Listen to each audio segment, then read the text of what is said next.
This is who our podcast guest is today. Thanks for having me on, mate. Toby Price, Red Bull, KTM, Factory Racing, 450 Rally, Class Rally. That's you. That is me, as it says by that sponsorship card. So, well, not sponsorship card, I guess, fan.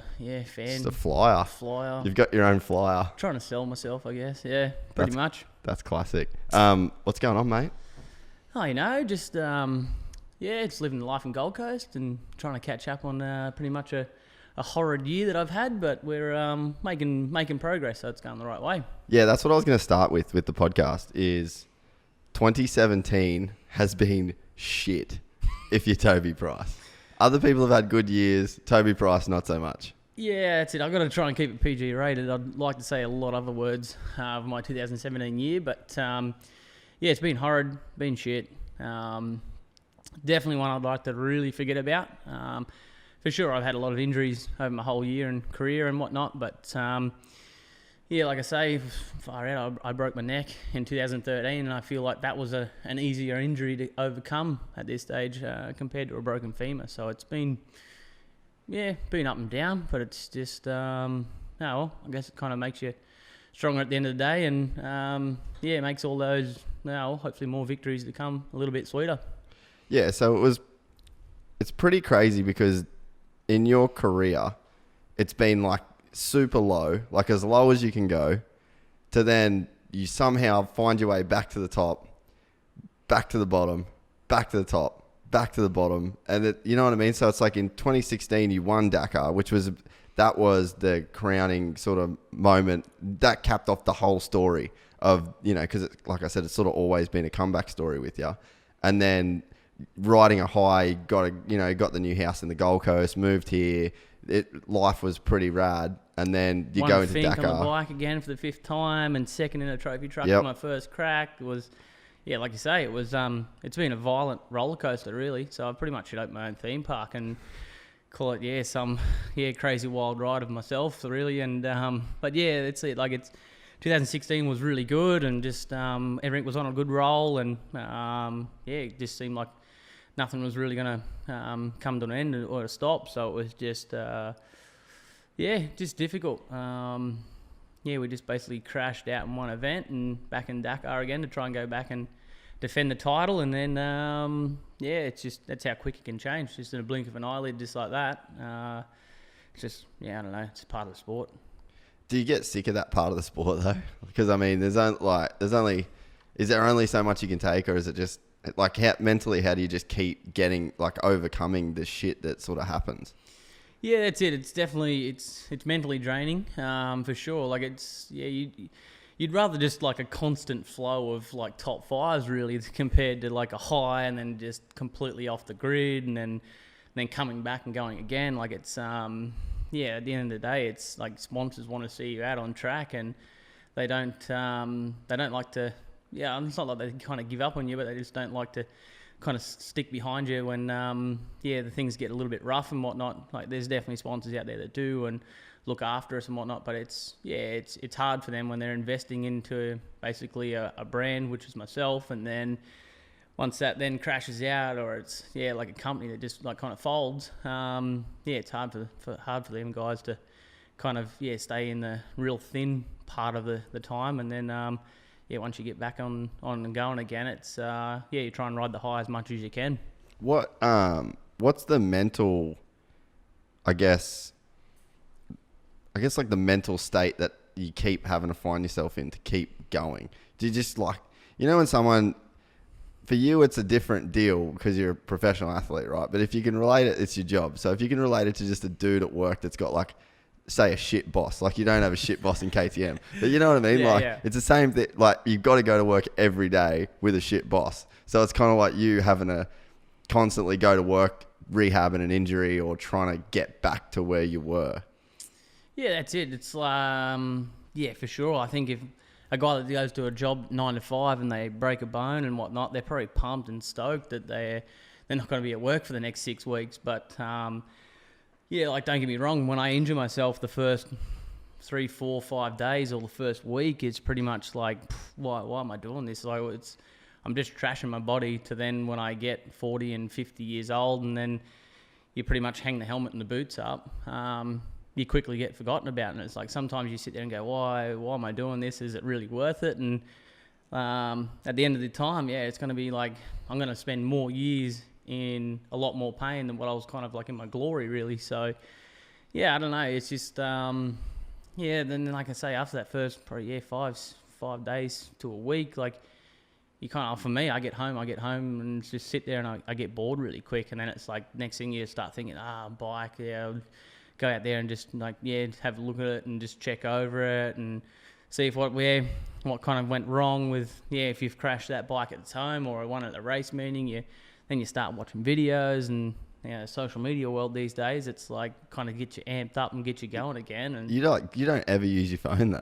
What do you you have social? Nah, never. I've never even seen you on your phone. I think I just like downloaded, what's that thing called, Instagram or something. Oh, you got that? I just got that. I didn't think you had. Yeah, I just didn't think you even used it. Yeah, not too often. I'm a rookie at it. Don't you just have Blackstagram? Yeah, Blackstagram. That's it. It's all where I'm at. So the boys have hooked me up there, and but so it's you just, I don't know. It's just something that just kind of comes back and bites you, and you just want to go back and get more of it. But like I say, I've been riding a bike since I was 2.5, 3 years old, and racing since I was 4, and it's just kind of like a just thing. like in your It's just in your blood, really. So it's if I don't wake up in the morning and smell petrol, there's something wrong. Might have a little bit of got an issue. Yeah, got a bit of an issue, but it's all good. Just pour a bit of petrol over cornflakes in the morning, and away we go. Does it feel good knowing that Dakar's so close? Because it's kind of like, I guess no, because you're not prepared like super well, or but at least you got a shot at redemption now, Yeah, that's it. Like at the moment, like it's pretty much really for me, there is actually no pressure at all, really. So it's with the year I've had with not racing at all.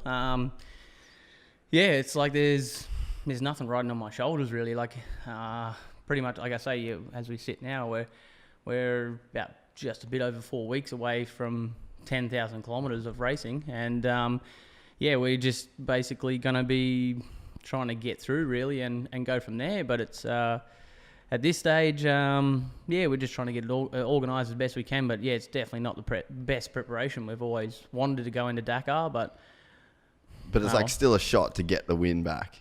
You know what I mean? Like that's got to kind of, because I guess when you first did it and you first got home, and then there was all the operations, and then you had your struggle with the leg, and it must feel like that shot to get that win back, or even just like you got to get one back on what kind of bit you. So it's like at least that's close now. That's it. So it's getting really close. Like literally yesterday, which was the 28th of November, was the first time I got back on the bike since this second operation I've had in the leg, which I switched the rod out and cleaned the knee up, and they cleaned the bone up a little bit. And yesterday was pretty much the first time back on a bike where I've actually felt like I'm half normal and decent on a bike. And today's the 29th, and tomorrow the 30th, I'm basically straight back on a plane to go to Morocco and hopefully set a bike up half decent to be as ready as we can be and go from there. But it's a good feeling that we know we're going to be back on a start line, and it'll be pretty much 12 months to the day since it all kind of crashed and fell down for me. So no racing in 12 months on a motorcycle. It's going to be tough, but I'm sure as shit if I sit at home, watch a race on TV and eat a bag of chips and drink a beer, I know what the result's going to be, and it's not going to be on a podium, or it's not even going to be in the race or a top 10 or top 50. So everyone's kind of like asking the question, why am I going back when we're this close to it? But you've got to be in it to win it. So I don't know, it's just that Aussie attitude, I guess. We don't really care about too much really, and we don't treat the body like a temple, that's for sure. So we just get out there and thrash it and see how we go. Just have a crack, mate. Just have a crack, that's it. I guess it's got to feel like, have you forgotten that the first time you did the Dakar, you were just like you were like a bench warmer and you got third. So, I mean, like at least maybe you got to think like, well, shit, this will be my third time doing it. don't have much prep, but I got a podium in the first one being a ball boy. Like, does that, like, basically you were running the tee out to Jonathan Thurston in your first year and you got third. Yeah, so that's you've it. got to feel like somewhat good about that. I was running the water bottle out to the boys on the team. So, you were Adam Sandler. Yeah, pretty much. And then you just got put in and got third.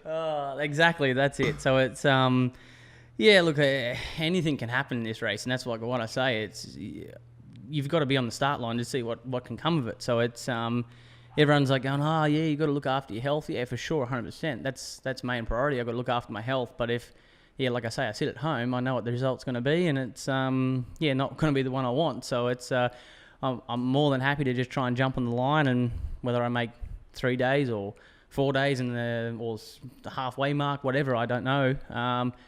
If the body can't put up with it any longer than that, at least I can come home and say I had a crack and I tried my best. So it's then again, if we can land it in the top 5 or land it on a podium again, like you say, my first year it was just out of the blue and on the spot. Like the rise for a Dakar win was a very steep slope, and for sure that's like a record that will stay with me for the rest of my life. I don't think any other guy has done that in their second year to win a Dakar, and I think I might be tied for the best result for being the first time at a Dakar. Yeah. So that's it. Just got to get in there and have a crack, like you say. I don't think people get how gnarly Dakar is. And because even we've had a ton of conversations where, like, even in hospital when you come back from your leg, and like, it fully blows my mind how gnarly it is. And some of the stories that you were telling of, like, just sleep deprivation. Like, I would challenge anybody, like, let's lay out your sleeping schedule, just your sleeping schedule, right? And then let's just try and tell the people at home, like, all right. It pretty much comes back to what sleep. Like, that's about it. Yeah, but that's the thing that's crazy to me is that forget the motorcycle part of it. Forget the sand dunes. Forget all the crazy shit that you have to do in terms of, like, physically riding a bike.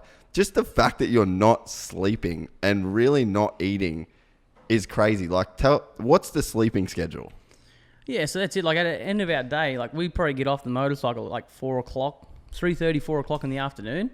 Then we've just got a whole heap of jobs in the afternoon that we can go into detail a bit more about. But by the time we got a couple of hours, so we might as well. Yeah, we may as well cover the whole track bit. Cover the bases. Yeah, so basically every morning it's like we're up at like somewhere between 2:30 to 3:30 every morning. Basically, to start anywhere for a 200 to maybe a 400 kilometer liaison ride to get to the start of a special stage. So it's like, just in that alone, like, that's traveling from Brisbane halfway to Sydney, really. So it's like we're already on the road at 3:30, 4 o'clock in the morning, and for sure we might get a little bit more sleep on a day that we might only have a 200k transport in the morning, but majority of the time it's around then. So we and then we start our special stage. Most of the time it's around I think it's normally between a 300k day to maybe a 500k day for a special stage.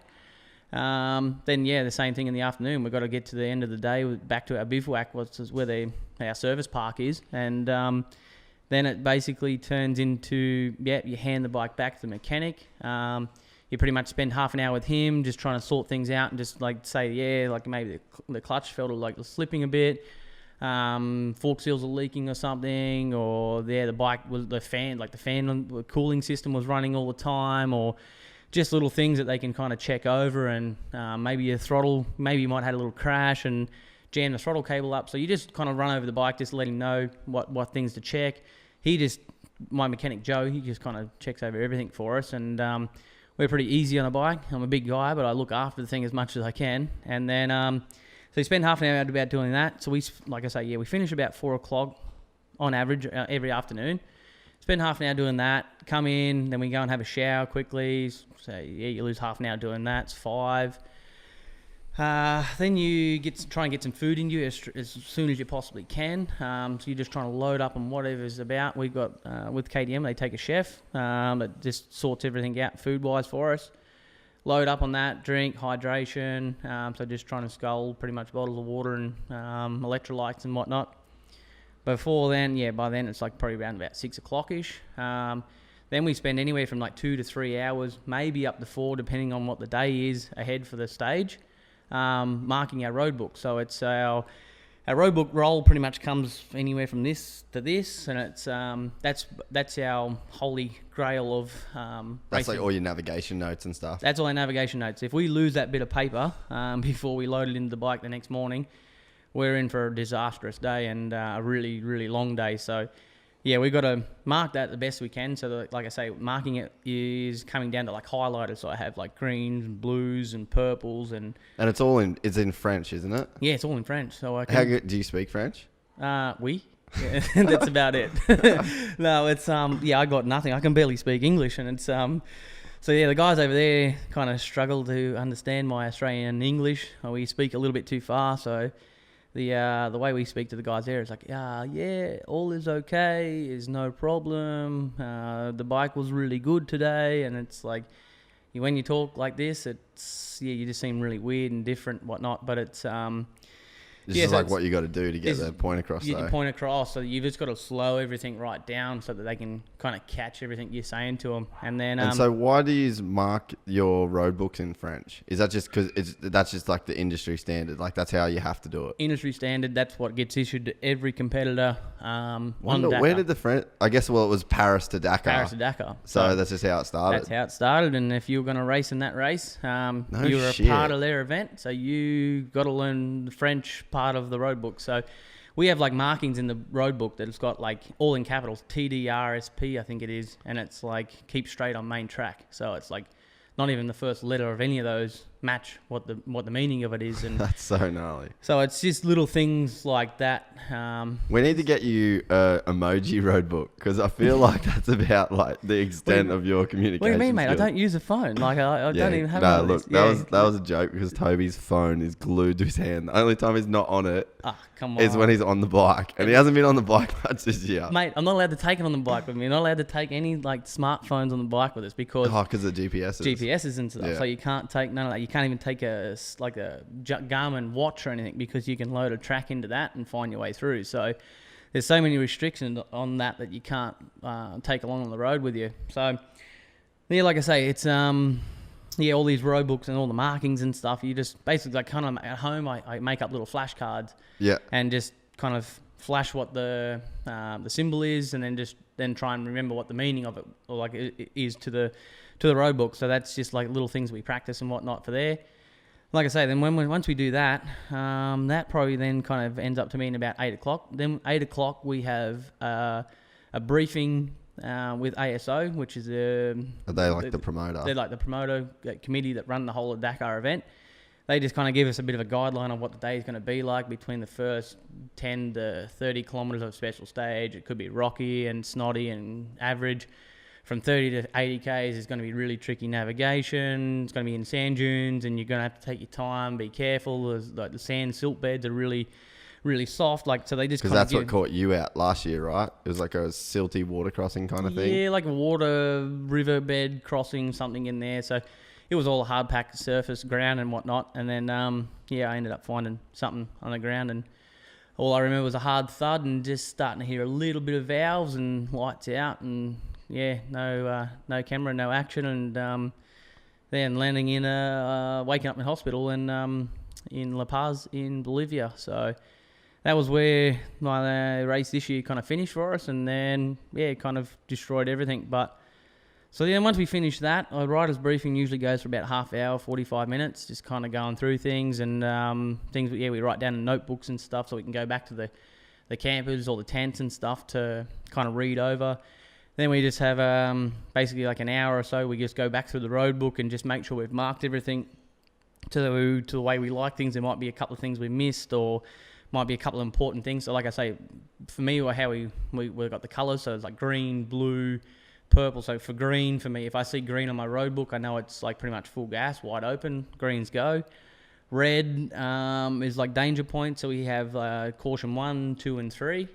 Caution 1, pretty much you can still be pretty much going quick. Full gas, wide open. It's just something there to kind of keep an eye out for that. If you're looking down or whatever, you have a danger 3. If you do not button off and probably drop back to a second or a third gear, you're going to be, in the back of a meat wagon like myself. But where I crashed, there was no note, no nothing.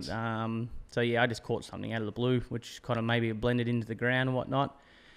So then blue for me is like navigation calls where I've got to make sure that got to get off track, making like a turn or a left or a right, or follow a cap 220, whatever, like things like this. So it all kind of like, it's not like back on the compass. We have gauges up on the top that tell us our distance, so in kilometres. And then we have another gauge to the right, which is, like I say, our cap heading. So 0 or 360 degrees is north. And then basically, whichever way they kind of want you to go, they get 18 degrees, 22 degrees. Just got to follow that. So mark all those things. And then, like I say, we probably try and eat a little bit more food again just to try and get something back in, topped up as much as we can. And then we have a bit of a briefing with the team, just going over a few things and that. Then I finish that pretty much and set all my gear up for the next day. So like if I want to change helmet pads and stuff, so I change all that quickly, make another set of goggles up. So I take enough set of goggles pretty much to be a new like set for every day. So it's 12 days of racing. Like if you have to be standing there and like cleaning a set of goggles, like I know it's only say you only get to clean them for 4 minutes, 5 minutes, but over 2 weeks of racing, 4 or 5 minutes adds up to a lot of time at the end of the 2 weeks. So you're better off just to kind of have fresh sets. So you just go into a cupboard and grab them and away you go again. I mix all my camelbacks. Bladders like USWE supply all my camelbacks. Bladders that I mix up here, and then all I've got to do is just add water to them and throw them straight into my backpack. I throw the other bladder out and I don't even deal with powders, nothing. It's just water straight in, done. Which, like if you can prepare all those things back home here in Australia as much as you can and be ready for the race, it might end up saving you 3, 4, 5 hours of work at the end of 2 weeks, period, really. So if you can sleep 3, 4, 5 hours extra, it makes a big difference. So by the end of that, then you're pretty much, it's like 10:30, getting things sorted, 10:30, 11 o'clock. Climb into bed and away you go, and it's back up at 2:30, 3:30 in the morning, and send you in another day. Away we go. What's the sleeping situation like? Where do you guys sleep? Lucky with us, we're like at Red Bull KTM. We have a sponsor through a company that supplies the KTM team with campers. So anyone else besides probably like the factory teams, they all supply their own tents, sleeping bags and swags or whatever.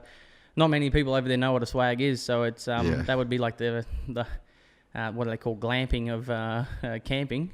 But yeah, they got to set their tents up every day, pack them up every morning. So like if the guys that are in tents are probably going to start behind us maybe 20 to 40, 50 minutes after like the front runners do. So they do probably get a little bit more time to sleep, whatnot, but then some of them don't even like really get time to sleep much at all. Like some mornings I've woke up at 3:30, got on the bike at 4 o'clock, and as I'm about to take off from my time card, we all run on time schedule.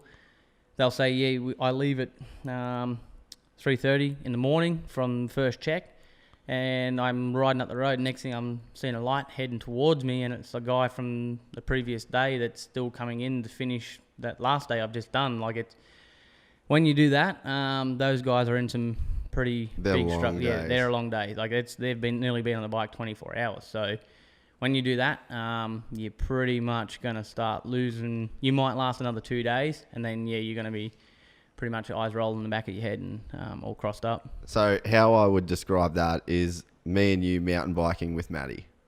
Pretty much, yeah. So like by the time we get to the top of the hill, Matt's been there for like 20 minutes, and he's rested, he's at a power bar, he's Instagrammed, and then we've just got there with our tongue in our sprocket. And then we just got to have a quick sip of a drink and barely, and then get back on the road and get into it. So that's like just the sleeping part of Dakar, which is a trip that I don't think that many people realize is that gnarly. Then there's all the temperature changes that like the race just is so complex.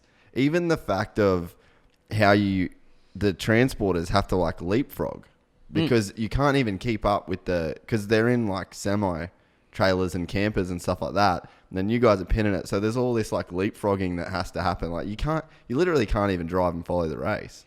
Yeah, no, that's it. It makes it pretty hard to drive and follow the race. So, yeah, not only on top of, like, if you can get 5 hours of sleep a night, you're doing pretty damn good. So it's, if you, get up 5 hours of sleep, then the team takes off as soon as pretty much they're all packed up, ready to go. As soon as we leave them, like, they're kind of nearly overtaking us in another separate lane to get on the road and get going. And, like, the way it kind of works is, like, we're at this point, and then we kind of go out this way, like further out east or west or whatever, and then they kind of just get like a bit of a straight line run to our next bivouac. Most of the time, the team will get there before us, so like they have nearly most of the things all set up before we ride in to hand the bikes off. But there's probably 2, maybe 3 stages that we might actually beat them there, and then we've got to sit and kind of wait for the guys to show up. So. That normally happens like we normally have like 1 or 2 stages that's up over 1,000 kilometers. So one day can be 1,100 kilometers total in a day, and we normally end up beating the guys there by maybe 40 minutes to an hour sometimes. So you got no food, or you've got no, like, you're just kind of out there chilling. Is there anyone there that can give you guys any support? So when we cross over the last point into the bivouac at the end of the day, so it's basically a cornered off big area. So there's probably about 2,500-3,000 people that are all kind of set up camp in this big cornered off bivouac. And then when we clock off to say that, we're finished the day, we're safe, all is good, they give us a little lunch bag, and it's got like a little juice popper in it, and it's like kind of like that rice cream and stuff. So they give you like a little bits and pieces, so you just like haul ass into that thing and just like scoff all that down, and then you'll sit and wait. And then once your team gets there, they'll try and like quickly whip up some bowls of pasta and a bit of sauce and whatnot, and then some salads and everything. Then you haul into that, and then like you shower and stuff. So it's you do get a bit from them. So it's not like you get there to you're a not point just like stranded, and there's like 4 or 5 is just like on bikes sitting there going, is this the right spot? Like ASO committee is all kind of set up there and ready to go and relax, or not relaxing, but they're just organising everything and keeping the event going. Yeah. And then, so this is maybe a little known Toby Price fact that I picked up this year. Well, I don't know when I picked it up. You just don't feel the cold. I'm a big boy. I've got a lot of but meat you've to got me. like you and your dad have like a crazy, crazy ability to never be cold. But on the flip side of that, you hate being hot.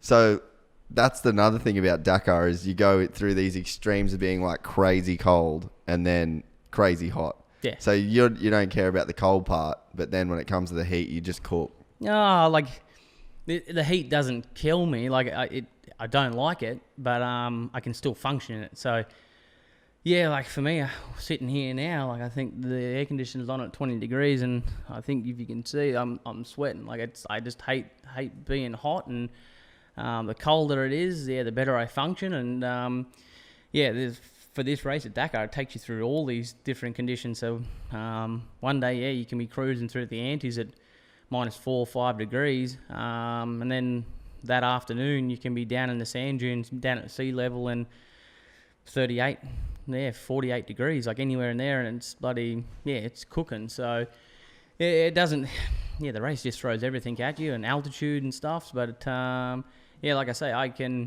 it's pretty funny. Like most of the time you see the boys out on liaison sections and stuff, when it's going to be fairly cold. I can pretty much, all I would throw on for a bit of a cold stage would be like one thermal top, a jersey, basically my body armor suit that we kind of wear by Alpine Stars, and then our jackets have got like a zip on the shoulders that you can unzip the sleeves and take the sleeves off. Like, so when it's really hot, you just basically get like a vest, or you can put the sleeves back on and ride like through a bit of cold. So then I just put the sleeves back on and away I go. But you see some boys that wake up in the morning, they come out looking like the Michelin Man, and they got like 4 like thermal tops on, and they got 2 jerseys, they got snow gloves on, and that's about the only thing I kind of do feel a bit would be the fingertips. That's you kind of get the old numb tips of the fingers and stuff. So maybe I might throw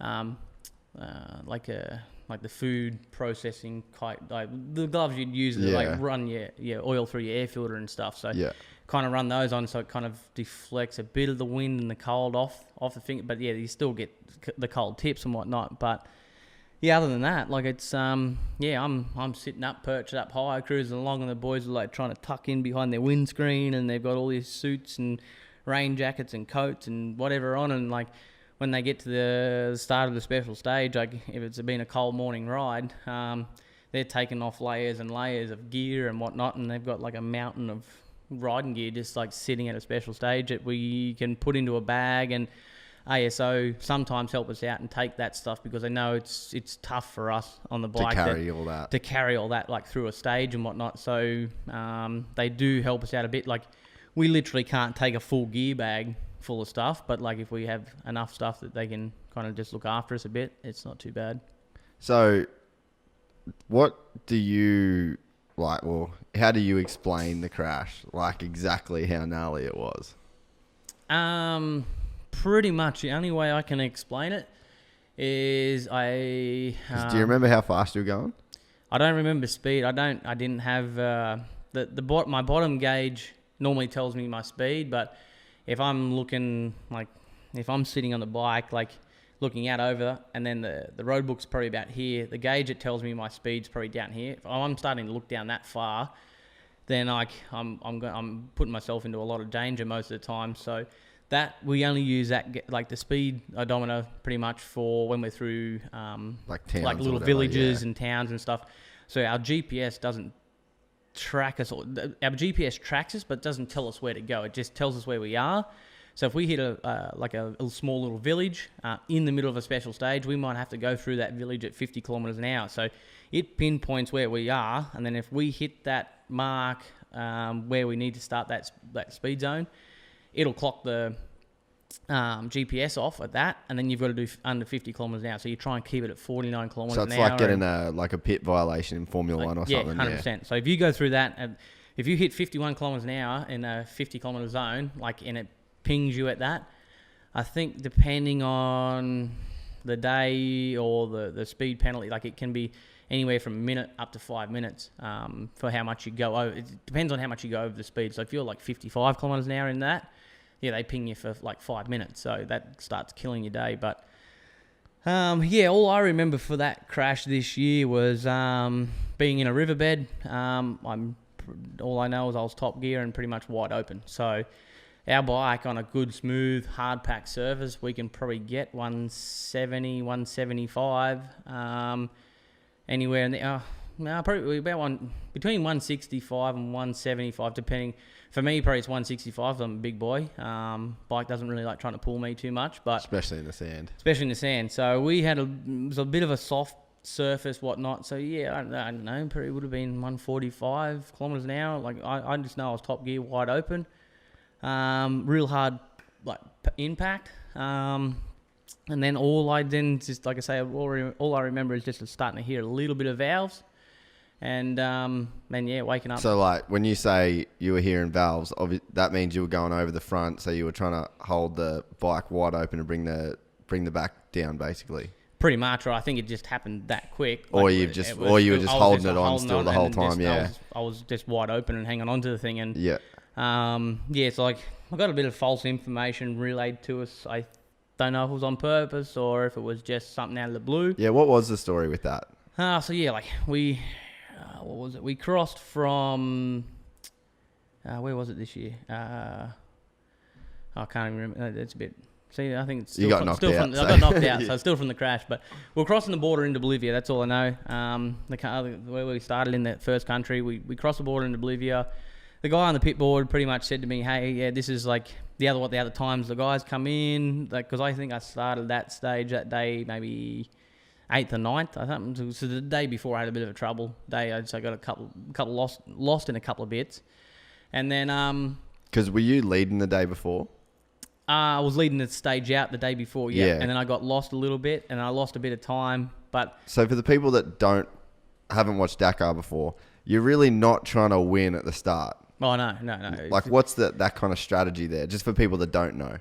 For sure, 100%. You prefer to be, if you can be in the top probably 8 to 12 people, you're in a prime position. Like that's where you want to be. You don't want to be running at the front, making the calls, making the tracks for everybody behind you. Because then all the navigation's on you, right? Yeah, 100%. That's like there's no tracks in front of me. There's no nothing. Like it's a good flat piece of ground, and you're just following that road book, and just like kind of sometimes you're second guessing yourself, just making sure everything's right. Like if you got certain things that are like in your road book that say, hey, you've got to come to a T intersection, and you hit at 13.5, there's a T junction, turn right. You hit that, you know you're in the right spot. Like those stages are fairly simple, but just to try and ride them at speed becomes difficult too. But the stages where it gets really difficult is if they change, like on the road book, it'll be a solid line. So that means like with an arrow at the tip of it, that's like a more predominant road, so you can easily see a track where you would go. If that then kind of ends, there might be a road that you're on, and then off to the right, it'll have like a dotted line with an arrow off there. That tells us we've got to go off track, off piste, and follow a cap. And so it could be cap 125. So when you get to that point at say 14.2 kilometers, when you hit that, you've got to then turn off and go cap 125, and then it's just clear like ground. It could be camel grass, like so just rough, shitty. Could be going into sand dunes. You could be going to anything. And once you go into sand dunes, you literally become, there's no reference points, there's no nothing. So it'll just continue on as a dotted line, and then it'll say at 16 kilometers, you got to follow cap, say 150. So 150, that then means if you start going up in numbers, you got to start turning to the right more. If you start going down in numbers, so if you're following cap 115 and it says follow cap 70, then you start going left, and that's taking numbers away, and then you're going the right way. See, these are the things you just got to try and ride more and do. And then, like I say, you could be doing cap, just for instance, say cap 350, and then they tell you to go cap 15.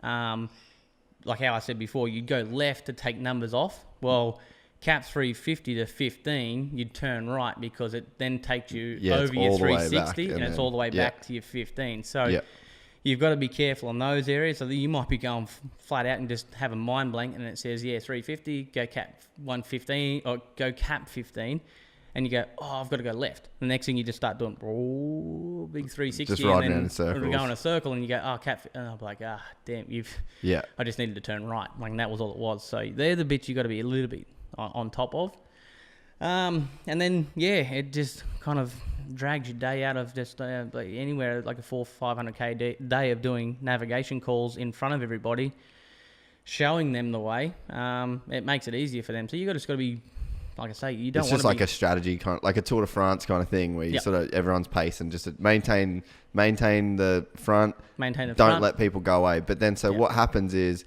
the guy, I can't remember his name, who was the dude that was out in front? And you were kind of tripping, right? Because someone told you that he pulled 5 minutes in a stage where you thought it was impossible to pull time. Yeah. So that was like pretty much all the guys in front of us. Pretty much, I think, was Beretta on the Honda. Yep. I think the guys said, on Beretta's time, and you're leaving at this time, and you left at this time in the morning from the start of the special stage. And he was like, that's roughly, you took off like, whatever it was, like 5 minutes behind. You're leaving this time here, so take 5 minutes. And he's like, that's like, you're 7 minutes down on overall time just for the day. And I was like, it was just all track, all road. Like, it wasn't anything where you could make up time. No make up time. You were just pinned on a road pretty much for the whole day. And I was like, the Hondas are fast, but we're nearly on par and matching, and there's no way in the world you could pull 7 minutes. So I was like, something's going on. Like the boys are putting on a charge today and trying to break away and get away for a little bit, just to have a bit of a buffer for the next day or something. So I was like, I think at that stage I was like 9 minutes down on the overall lead to Beretta, I think, on the Honda, and in second place overall. And I was like, 7 minutes then kind of takes me out to your 15, 16 minute mark, depending on what time you cross the line at the end of it. So I was like, I just need to pick it up a little bit,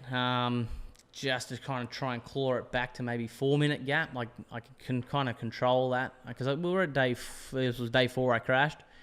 We have a rest day at day 7, so if I can stay within I reckon between 15 and 20 minutes by day 7, you're still setting yourself in a pretty good position. I think if you're starting somewhere in 35, 40 minutes down on the second week, you're starting out of it. You're not out at 100%. No, like literally, I've seen guys get lost for 2 hours, and that have been in front, like Sam Sunderland that won this year. The year before, when I won, he was leading a stage out for the whole day, was keeping his gap of 2 to 3 minutes over everybody. I think he ended up being almost 40 kilometres from the end of the day, nailing the whole thing the whole day, and made one navigation wrong call, went the wrong way, couldn't find his way back, lost for 2 hours, dehydrated, and then he just was backwards. It was just, it wrecked his whole thing. And then I think 3 days later, because he dehydrated himself, he wasn't up and fresh and going, I think he crashed and knocked his head a little bit. And then once you do that, then you're better off to pack up and go home. You're not going to bring the race back to you. So you've just got to have... Well, there's just too much that can go wrong. It's just too much to go wrong. You're not recovering. The body's trying to repair itself too much. Tour de France guys, they say, if you see one guy, he crashes in Tour de France and just takes skin off the outside of his leg, you nearly see him pretty much pack up and go home. And everyone just goes, well, he was walking. He wasn't even limping. He's not sore. But for how physically demanding, Tour de France is, the body drains that much energy just to try and repair that broken skin, and they say that the riders can't recover from that, and that's exactly the same as what it is for us at Dakar. As soon as you dehydrate yourself, you run yourself on empty, no food, something like that. Yeah, you start making your next 2, 3, 4 days really damn tough, and then you can't really keep up to yourself. Compounds. I eat so much food on that race, and I lose between 7 to 9 kilos in 2 weeks. That's what was crazy. The year you won, you came and stayed with me right after the race. How good did I look though? Far out. You were lean. I was lean as you could be. That was a lean Toby Price. That was a lean Toby Price, and that was like a skeleton, but I damn well looked good on the beach. Almost had abs. Nah. Never had abs, mate. They're hidden under those bakery rolls there Fuel somewhere. Tank for love. Hell yeah. But I could not, I'd never seen you that skinny, and I'd never seen anybody that tired. No. So I'm going to bash you a little bit, but we're watching Supercross, and Toby's on the couch. Never stops. Yeah, he comes. That was the first thing he wanted to do. Is he's like, oh, did you tape Supercross? So we looked up Supercross and we started watching. It was 3 main events or something that the race had been. So Toby's on the couch, and he almost made it to the end before falling asleep. I only made it to heat 1, didn't I? Nah, you almost made it to the end of the night. Yeah. I think you were kind of in and out, but the main came around, you stayed awake. So the podium interviews come around, and Toby starts talking a Dakar acceptance speech during the podium on the TV. That's how delirious and tired you were. Fuck, well, how the hell do you have such a good damn memory? Because that was one of the funniest things I've ever seen in my life. You were fully out on the couch, and then Ralph Shaheen or Diana Dahlgren or whoever it was is doing How the would podium. have been to be interviewed by her? If she goes to Dakar, well, maybe hit her up. Be like, come to Dakar. Yeah, exactly. That was the tightest I've ever seen a human. I've never ever seen anyone that exhausted. And that's exactly what it's like. Like I say, I lose. I eat so much food. I lose between 7, 8, 9 kilos, and the last 2 Dakars I've completed. And then I'm that sleep deprived. You're barely there. For days after. Pretty much. I'm literally a zombie for a month. And then the second month is when I start to kind of come back around and be myself and have energy and kind of want to get outside. I get outside and go and do stuff, but it's it's just not the same. I grab a towel and I go to the beach, and then it's go and crash out on the beach and have a sleep, and then go, oh well, I didn't really enjoy that because I didn't see nothing. So you sleep a lot at the best of times. Oh mate, I'm a big koala bear, so it's friggin' sorts me out. But you and Ty Simmons hold the record for people that I know for sleep. He could sleep anywhere, and so could you. 100%. I pretty much most of the time I have my clothes on and whatever, and I'm on a trip somewhere, and I just lay on top of a bed and crash out and fall asleep. Literally fall asleep in 30 seconds. So it's like, the boys kind of don't mind. I get a good old snore on me, so like they don't like the old chainsaw like going at night. But I pretty much I share the camper with Antoine Mio. He's like, yeah, okay, it was a really good day. Well, we'll go to sleep and we'll see you in the morning and make sure everything's good. And like literally, I'd say, yep, good night, see you in the morning. And he says like 15, 20 seconds later, he said, you start snoring. And he's like you can't be asleep by then. And he like tries to talk to me, and I'm out. Like it's just I'm gone. And like he thinks you're taking the piss. He thinks I'm taking the piss. Like I'm like he starts laughing and just thinking, yeah, exactly like that. So he's like, yeah, he starts laughing and he tries to have a bit more of a chat, and I just don't answer back, just like being rude and stuff. So yeah, it's and then like you say, I start talking a Dakar speech on podium interviews and stuff on a lounge at for a Supercross race that I'm not even at or competing in, and that was after the year I won. Pretty much, I got a bit of a rad surprise present, like from all KTM and Red Bull and stuff. I went over to watch Anaheim 2 and caught up with Dungey and Musquin and stuff there, and took the Dakar trophy with me and stuff, because I don't think there's been a winner in the States out of a Dakar or anything either, even the car category, but it's nearly all European like winners. Because it's kind of like soccer a bit to the Americans. It's like something they're just now trying to get into. Because like Caselli was kind of the first guy to really embrace it. Because America, you know what America's like. It's American football. It's baseball. So they do their own stuff. And Dakar is like the FIFA World Cup of motorsport. And they're just like, nah, we'll do our own thing. We'll just do our own thing. We got Baja. But now they're really starting to come around. And it's probably because of KTM. Because KTM's so into it. Yeah, KTM loves it. Like KTM now, I think they've just won the event this year. With Sam was 16 years in a row. So I was the 15th year consecutive. So it's like KTM. It's like a big deal for them. Like it's pretty much the race. Like that. KTM, Honda, Yamaha, and a couple others that really. They'd love to kick the year off with that win to start the year off. Well, yeah, because that's the first big win that you can have. January 3rd is normally when it takes off. So it's this year, January 6th. That's the first one they kind of want to like get a hold of and hang on to. And so Kurt was pretty much like the first guy that kind of got his name in onto that and went over and tried out with Dakar with KTM, and that's how kind of like my name popped up. Coming into Dakar and stuff through Alex Dorringer, which is our pretty much runs our whole program with Red Bull KTM, and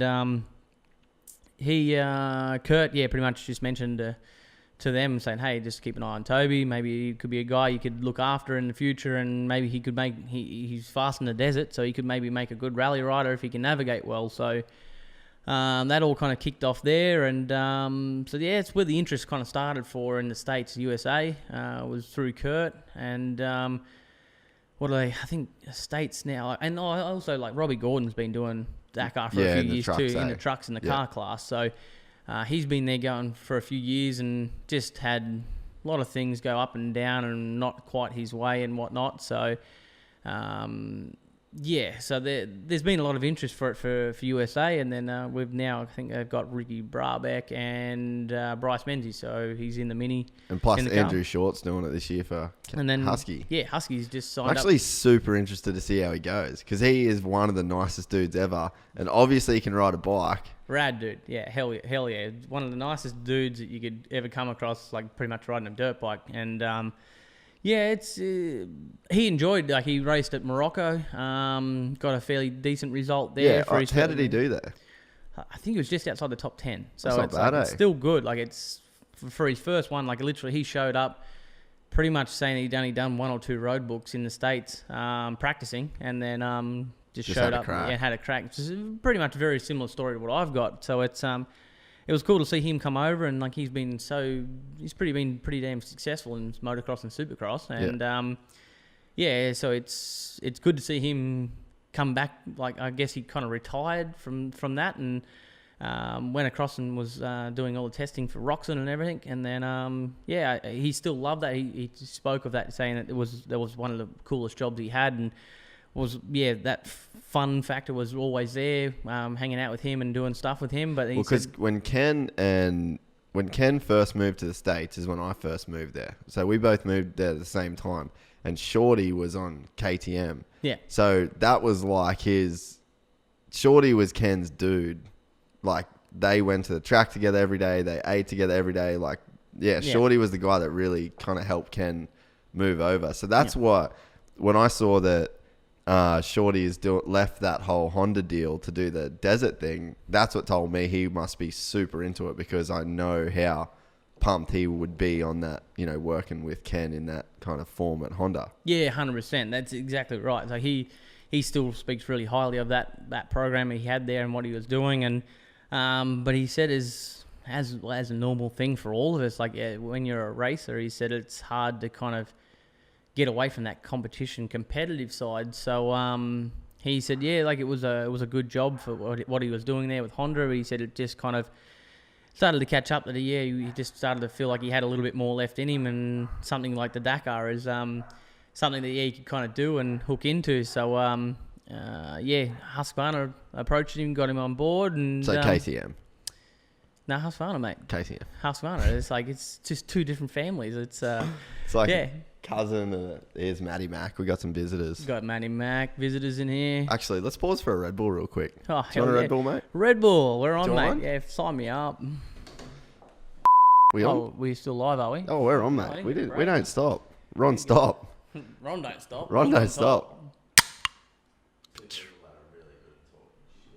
What's that? Can we give a quick shout out to Alpine Studios? That's where we're at.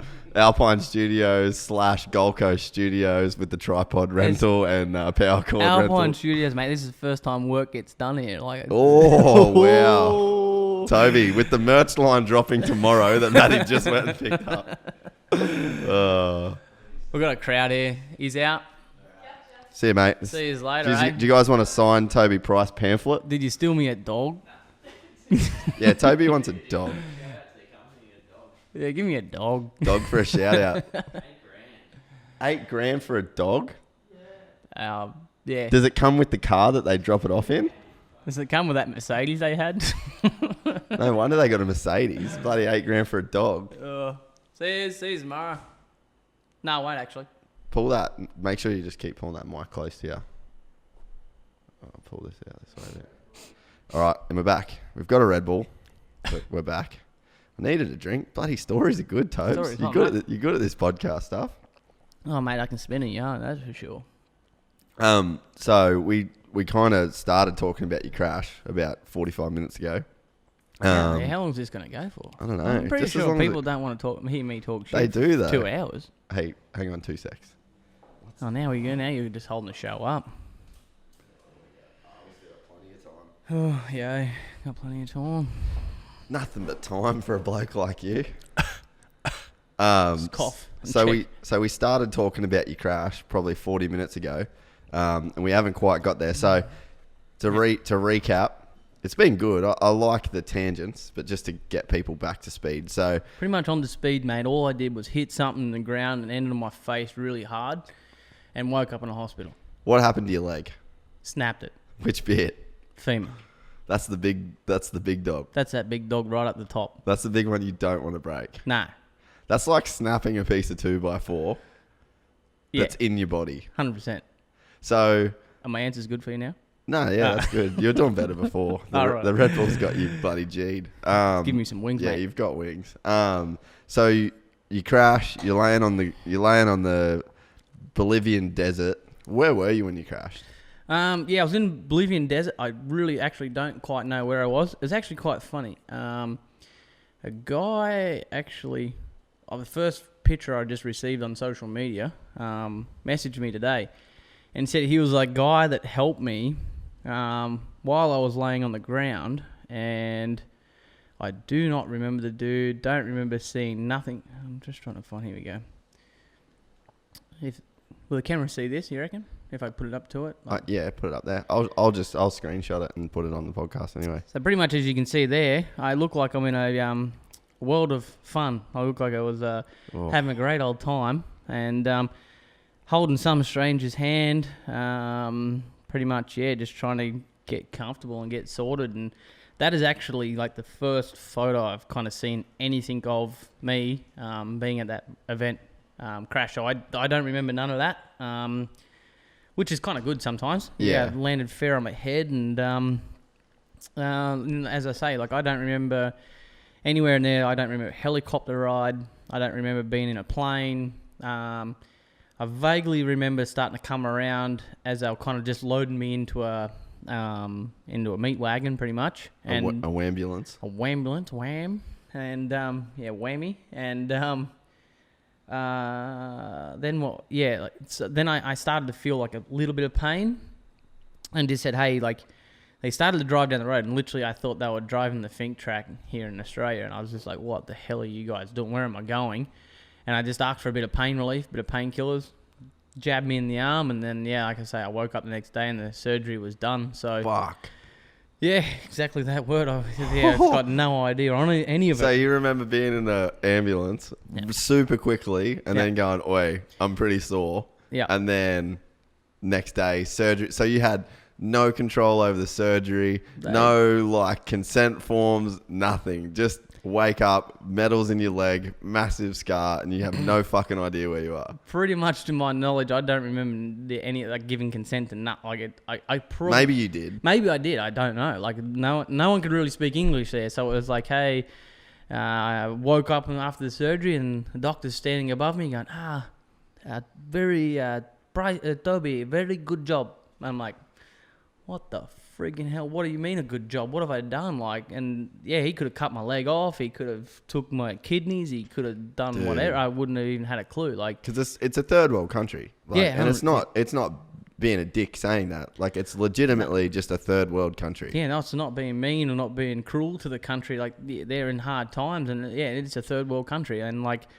literally, the hospital I went into, I would rather go to a CNC machinery shop and get cut up on a bench that they've been using with a water jet and frigging like making parts for the last 25 years. Like I literally the floor, like it's not knocking the whole hospital or the doctors or anything. Like I've got no recollection of all of it, but the entry into the hallway for the hospital was like literally pavers and like a solid clean track down the middle, and then like a pile of dirt, like probably 4 or 5 centimeters each side, like just pushed up. Like it's like they just come through with a little broom and just sweep left, right, where they're going to walk, and just push it all up to the sides, and that's about it. Like it's surprised I still got a damn leg left. Like, and that's so no one from KTM's able to get there because obviously it's only day 4 of the race. See, that's it. It's day 4 of the race. Where I was at the hospital in La Paz was day 7, which was our rest day. So I was still like I was 2 days ahead in advance of them. So no one could fit in the helicopter or the plane with me. So nobody come from KTM side with me. Had no pretty much translators, whatnot. I think the next day, the day I crashed, the next day another guy crashed and then came to the hospital, and they had like a bit of like they had a helper that come along.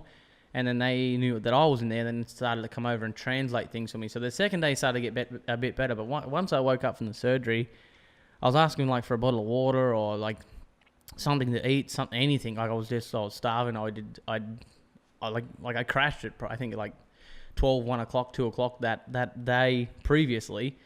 I wouldn't have eaten that whole afternoon. The next morning, like pretty much, I think I woke up at like 10 o'clock in the morning. So I was starving, I was thirsty, I'd been on a special stage that previous day, like already burnt probably all my food and energy that I'd been trying to ride for and whatnot, and dehydrated myself or starting to dehydrate myself, and trying to catch up on that, which was, pretty average and pretty shit thing. So, yeah, it was just, that's the thing, like it's no one...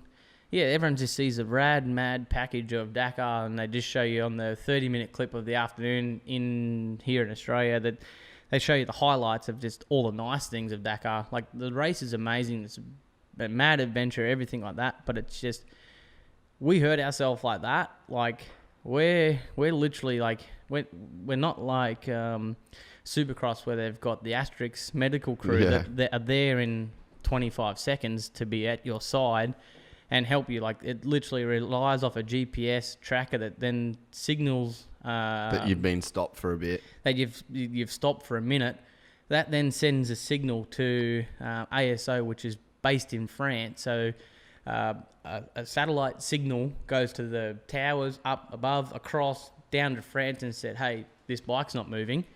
Then they try and make a call through me. So there's a blue box. It's called a NeuriTrack system. A blue box, they can make a call to me and say, hey, you okay? And you can press a button on there and talk to somebody at this head office in France. And then if you don't reply back or you don't say anything and then the bike doesn't move, that's when blades on a helicopter start moving. So, like, in saying that, like, yeah, we might have a helicopter above us in 30 minutes. Like, so if you're there... But you broke your femur. Yeah. You can bleed to death. Yeah, you can bleed out from your femoral artery. Yeah. So it's like 30 minutes is... You're in trouble. You're dead. Yeah. 30 minutes can be dead just from a broken leg. Yeah, 100%. So that's without even, all that, like, you've broken your neck before. Yeah. So it's like without even the other shit that could go wrong, just your injury that you did have, it could have been all over just from an artery bleeding out. That's it. Like, it may not have just been from I might have broke my leg but then done internal injuries, bleeding from the inside. Like, it is. There's so many ways you can whatever and how it can happen, whatnot. But yeah, I don't know. When you throw your leg over the bike, you don't ever think of that. You're just not even thinking. You never think of that shit. So it's just all you want to do is get on the bike and ride as fast as you can and hang off it and have a good time, pretty much. But yeah, that's it. Like, it's a scary thing. Like, Supercross, motocross, all these guys, like, yeah, they do amazing things on bikes. They get paid big dollars, but they're like, pussies. Is what you're saying. That's what you're saying, really. No, hell no. Like, they're never pussies, but like I say, they're going to have, like, help there in 30 seconds to... Yeah. Like, if they're in a life-threatening situation, they've got pretty damn decent odds. Like, unfortunately, motorcycle racing, there's been a lot of accidents and a lot of people passing away in our sport, and we take the good with the bad, and it's never nice to see that, and the whole racing community comes together and mourn that for sure. But those guys have got, like, yeah, people on... They've got backup. They got backup. Like, they're like because I say, just logistically they can. That's it. Well, they're not racing out in the middle of nowhere. Like, it's in stadiums. It's in, like, pretty much LA capital cities, whatnot, and it's right there and accessible. So we're 2, 3, 5, 6 hours from, like, any main capital cities and stuff like that. So we injure ourselves, it's definitely a helicopter or a plane ride to get out of there and try and get to safety. And yeah, for sure, if you've got to lay in the desert for, like that picture I just showed you, I don't know how long I was laying there. I've got no recollection of it. So I've got no idea. I could have been there for 20 minutes, or I could have been there for an hour and 15 minutes. Like, it's one of those things. But that's the most dangerous part to our sport, and that's what people kind of oversee that stuff as well a little bit, on top of all the... How, yeah, like you say, there's no sleep and altitude, and you try and function at 4,000 meters. You basically have a 450cc bike that turns into a 65, and is that like how slow does that bike feel when it's up that high? I think they're saying, like, we're with a 450 rally bike for us. I think we're getting like about 62 to 63 horsepower. I'm pretty sure they said that drains it back to about a 48, 50 horsepower bike. So that's like it literally just it's like a 250F pretty much, or like pretty much, yeah, like a and then with all that weight on it, a stock 250, stock 250 with a bike that weighs probably 180 to 190 kilos. Yeah, because then, like, you've got to, you really have to factor in the weight, because if you're in a sand dune on a 250, that power can barely be enough to pull the bike with that weight. That's like, what, 110 kilos? 10 kilos, yeah. So then you double that, like, so your power to weight instantly goes to half versus, so you're basically on like a 150. Pretty much. Like, it that's not enough. Yeah, it's not enough for a big bike like that. Can we just make these things go faster, or how does it work? And that's it. You just want the thing to go and take off and go more and more. But it's like, if like a stage in Bolivia, we take off in first gear, and like literally you are wide open, full throttle, flogging the shit out of a clutch, and the bike's barely struggling to take off. Like, it drains it that much. Like, and that's then, like, saying like, yeah, it's 180. Just say it's 180 kilos for the bike. Yeah. Myself, I'm 95 kilos on my own, plus myself geared up. 115. Plus the mullet. Plus that. Because that's nice way old longer mullet. than it was last year. So we have to at least give that a bit of consideration. Yeah, that's it. She's coming through right now. It's going to be in fine form flapping in Dakar this year. But This might be the first year we're going to be able to see your mullet from the chopper. mud flap is going to be on point. So, but yeah, that's it. Like, once you throw me on it, that's 300 odd kilos in total that you're trying to do 160, 70 kilometers through the desert. And then you get bucked in a split second. Like you're on for the ride of your life. Like it's like trying to save. Well, that was it Beretta that crashed? Had that huge one on the Honda? Yeah. No, that Who was Gonzalez. that? Gonzalez. Oh, that's Yeah. right. So Dude, that year. thing just took off. Yeah. But good luck. See you. Yeah, it was like 360 damn out. Oh, that was massive. And that was in a blink of an eyelid. Like he was lucky not hurt. And he's a himself. good rider. Yeah, he's a good rider, but there's something like his size, yeah, for sure. He stands next to me and like he's up to my shoulder height. Like Yeah. he's a bit of a small guy, so he's standing up and looking like he's still sitting down. But for sure he can ride a bike. He's damn strong and can hang on to that thing and Not scared, obviously. not scared, but he just couldn't quite hang on to that one. She was a bit too violent. We'll get back into the hospital. Yeah. You do the first surgery, and like, what do you know? Like, what, you know what I mean? Like, what do you do you start thinking, like, when did you get to talk to Maddie for the first time? Well, that's the thing. Because everyone's kind of like, we were just in the dark. Yeah, that's it, and that's 100%. Like, you're like, oh yeah, Toby's out. And you're Toby's like, out. what the fuck does that and mean? then what's Yeah. happened? Where is he? Where is he? What's he doing? Like, what's he broke or is he alive? Is he? You really get no information. So, virtually, they must have brought me out of surgery at like 4 o'clock or something in the morning. And So the doctor was tired. Good. yeah, good, the doctor good. was in fine form. He Oh. was ready for a surgery. You'd be like, wait, mate, just go home, have a sleep. I'm tired. You're tired. Let's just. Yeah. I had no say in that, so I don't remember even being in there or That is nothing. a So they nightmare. just made an absolute call of it themselves and Bring him whatnot, in from the pub, like, mate, we got a bloke here with a broken femur. I know you're out with the missus and you've had a How couple many beers cocktails. you had? Like, yeah. you had 4 beers? Yeah, no, you'll be sweet, mate. Just have a crack 4 at or it. 5. 4 or 5, yeah. I've lost count, so it's like, yeah, they woke me up like 4 o'clock or something in the morning, and then like I've got no recollection of waking up in the morning or that time. But apparently, I made a call to Maddie, which she kind of looks after all my stuff back here in Australia and keeping track of everything and keeping everyone informed of what's going on. I've just from all the anaesthetic and whatnot they've given me, they could have injected me with anything over there. I still don't know. But apparently, I rang Maddie and just started abusing the hell out of him and just saying, "What the fuck am I doing? Where the hell am I? Like, I don't know what the freaking hell's going on, like, blah, blah, blah." And like, but I didn't have my phone. Like I say, we're not allowed to take my phone. I'm not allowed to take my phone on me and stuff. How'd you get Maddie's number? I honestly, that's what I mean. I do not know anything. Like, literally, then the boys told me I'd done a Facebook live video and stuff. But Oh, I do remember the Facebook. You're off your tree. I was in cloud nine, mate. Like, it was the best place ever. What's- He logged into the nurse's Facebook account. Yeah, that's right. Yeah, I stole the nurse's phone. I don't know if I stole, mate. I'm Borrowed going to it. say You I borrowed borrowed it. it. You So borrowed it. I didn't steal it. I just borrowed it. But like I say, I can sit here right now and I can't tell you my password to my Facebook. So I'm like, How'd you do it? Yeah, just a fluke. just like a fluke somehow. Just full muscle memory. Just Yeah, it just must have been that, like, I've used it that much. much. Like, I know the finger pattern of what it was. Logged in my Facebook and then just done my Facebook live video. Got no recollection of it. Like, I woke up at 10 o'clock that day then when I started to kind of come around and go, what the hell's going on?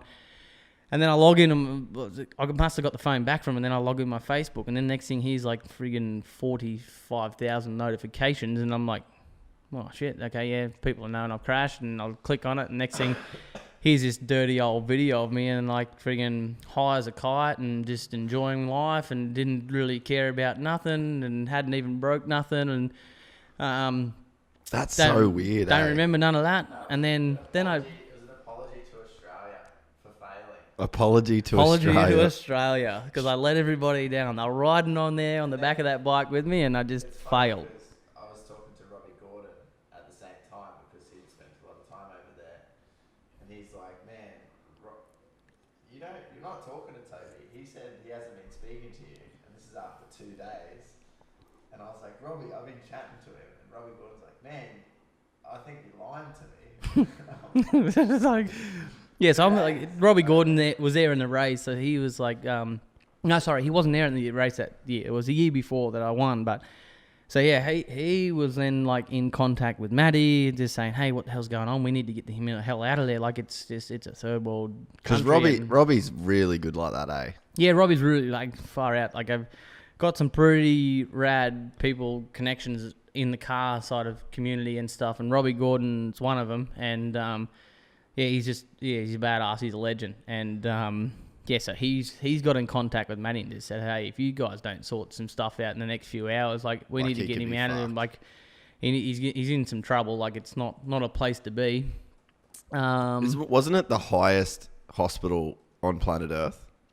It would have to be somewhere closer in there. Like it's easily like 3,500 meters and stuff. So like, yeah, you're not getting the best oxygen. You're not getting like literally I was laying in a bed trying to sit up and like I was struggling. Like I felt like I was out of breath and struggling to breathe. And everyone was the same. Like they'd walk up the road to come see me at the hospital and whatnot. Like once everyone started showing up and they were like rocking up like they would just run a marathon and stuff. So it was, yeah, that and top of everything else that was going on was pretty average and shitty. So Robbie Gordon was like in touch with Matty saying, hey, you're not talking to Toby. Like I've spoke to him and saying, yeah, you haven't heard from him and blah, blah, blah. And it's like, so then Matty's saying, yeah, I've heard from him. And then when Matty asks me, it must have been like, he's like, have you spoke to Robbie? And I'm probably telling him no. Like I was just in a whole different, out of it. I was just out of it. Like I really had a damn decent head knock.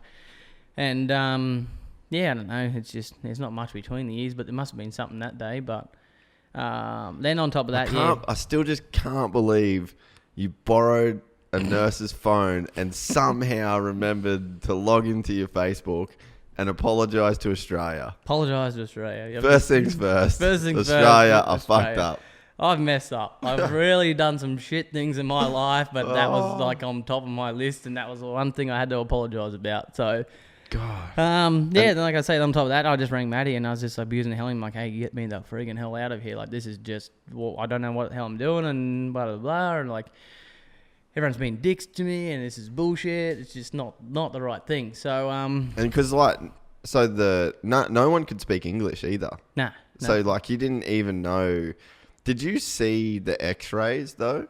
Because when you sent us the X-rays, your leg actually looked pretty good after surgery. Yeah, that's it. Like they showed me the X-rays and stuff. So after then, I started to realise what damage I'd done and whatnot. Which is probably like about the lunchtime of that next day of like being there and whatnot.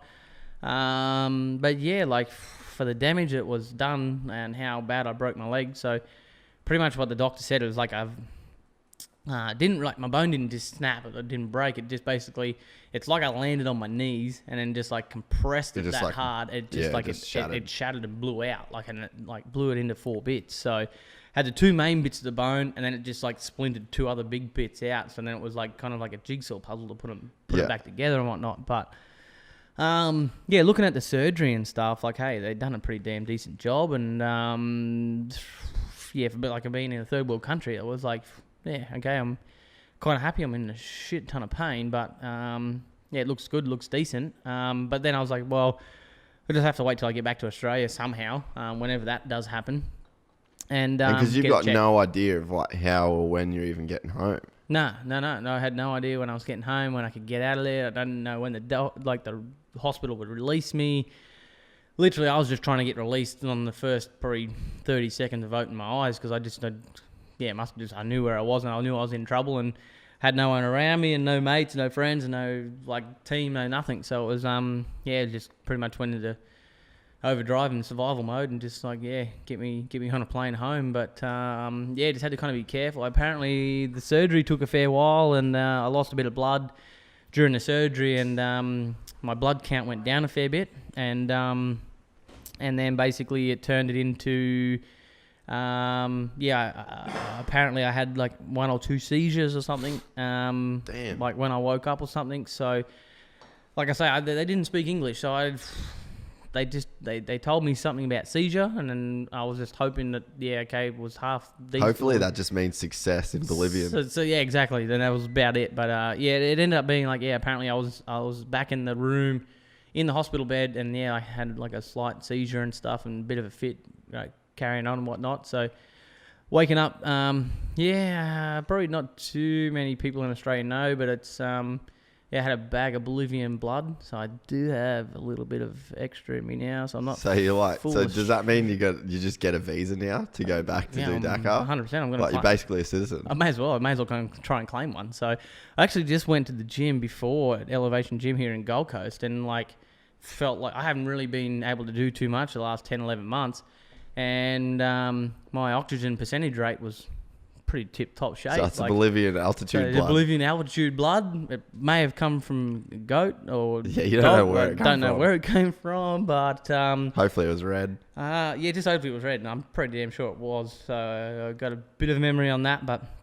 unfortunately, I still do claim myself as a full Australian, but it's somewhere else in there. There's a little bit of some other stuff. A little bit floating of around. weirdness. A little bit of weirdness. When did Rodney rock up? Rodney Rude? No, Rod. Who's Rod? Fagner. Yeah. Next day he was Because that was pretty lucky. Like that probably is what really kept you sane. Because he crashed out as well. No, he didn't crash out. Something went wrong with the bike. Oh, okay. He sheared like a counterweight or something off the motor, and they couldn't change it, couldn't do it, and they're not allowed to change anything in it. So that just kind of killed his race, and he was like 4 or 5 hours out for that day. And then to change the motor, you get like another hour or an hour and a half, 2 hour penalty or something. So it was like... Yeah, just cooked his whole race. He's cooked his whole race, and it's just not worth even trying to line back up and hook into it. So, I pretty much got kissed by an angel, really, that day. Rod, how happy were you to see him? Not only was I happy to see him, but just to see another Australian that actually we could speak normally in our normal, fast, crazy language and whatnot. It was, like I say, could have, if I could have stood up, I would have jumped on the bloke and hugged him. So it was, it was not a good result for him. I never wanted him to bomb out of the race or whatnot, but for sure, he kind of pretty much saved the day and saved my next few days. He was like bringing food from his hotel, which actually was pretty damn decent food. So hospital food there, not too good. But he was bringing some food from the hotel and kind of looking after me. Just making sure everything was good, and if I needed anything, and just would chill in the hospital with us and we could have a chat and talk, whatever. So without Rodney being there, it would have been torture. And then, so how long did it take for you to get from there to Australia? So I think I was in the hospital over there for 6 or 7 days. I left probably, I think it was 2-3 days before the finish of the race. So must have been it would have been like 5-6 days. So left from there. I had like the worst, being in those shitty countries, those bad countries where we are. Not knocking anywhere, but it's like literally it's just the whole process of trying to get it. The infrastructure of the countries aren't great. Compared to here. Yeah, compared to here, like living and whatnot here, it's just the infrastructure of everything there. It's like, for me to get out of La Paz, it was like a flight to somewhere in friggin' in Argentina, from Argentina then to Chile to Sydney back to Brisbane, and then that was my flight home. Like it was, and with a broken leg and trying to get through there. Freshly broken leg. Nice thing, and a good old rod in there, and some painkillers and bit of some blood thinners, and away we went. So it was just torture. And then literally, when you landed, we drove straight to hospital here. Yep. Yeah. So it wasn't even like, oh, good, I'm home. It's like, oh, hey, Matty. Hey, Jace. Let's go to the hospital. Let's load me up in this old Mitsubishi Triton and get me straight to a hospital here. So it was like, I was literally touched down at like probably, I think it was like 7 o'clock in the morning, and I think I was at another hospital here in Australia by 8:30. So it was like, get my bags, get through customs and stuff. Like, because then, like, Rodney was still there with me, whatnot. He brought all my bags out and stuff to you guys, and then away we went to see what the old final... Like what actually happened. What actually happened and the final result on everything and where we were situated, if my life was over or if we had a chance of doing whatever again. So straight to a hospital here and in Brisbane and got checked out. And actually, surprisingly enough, I was in a fair bit of decent shape. The doctor said there that the job they had done looked pretty damn decent and couldn't complain at all. And I think that day, actually, you rocked up with a little bit of a temperature and stuff, or actually you wanted your blood, you wanted your friggin' blood pressure done. This bloke, he's like the tightest ass ever in the world.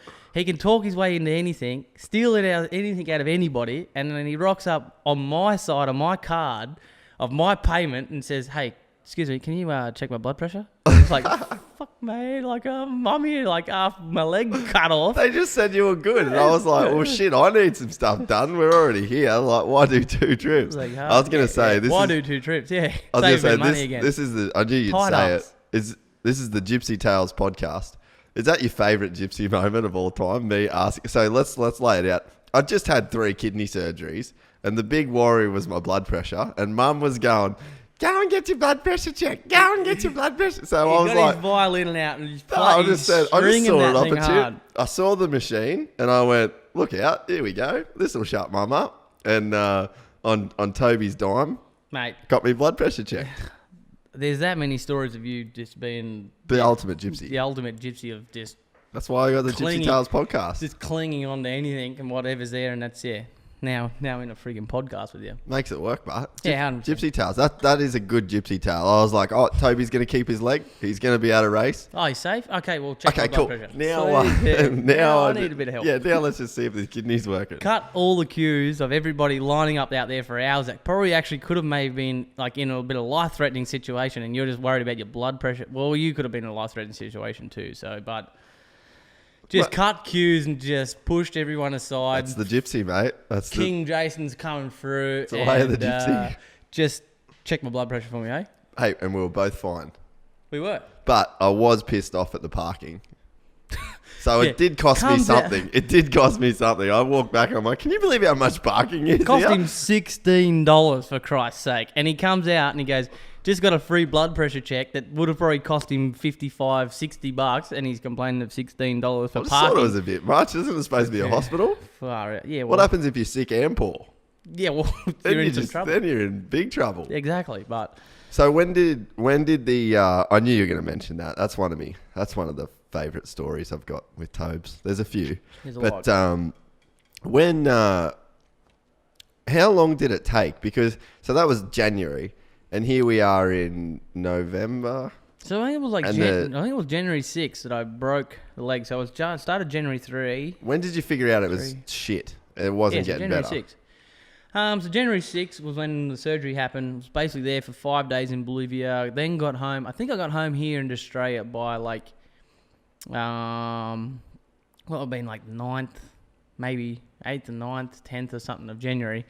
Straight to that hospital there, whatever, whatnot. Everything was good, in a good way, good shape. So then just basically was ice packing and stuff, just trying to get the swelling down from the long flight and still on the blood thinners and everything just to try and so I didn't get blood clots and whatever. And then, what was it? I think it ended up being like 2 weeks later. I was, Maddie come down one morning, at that stage because Maddie was living with me in the house and everything.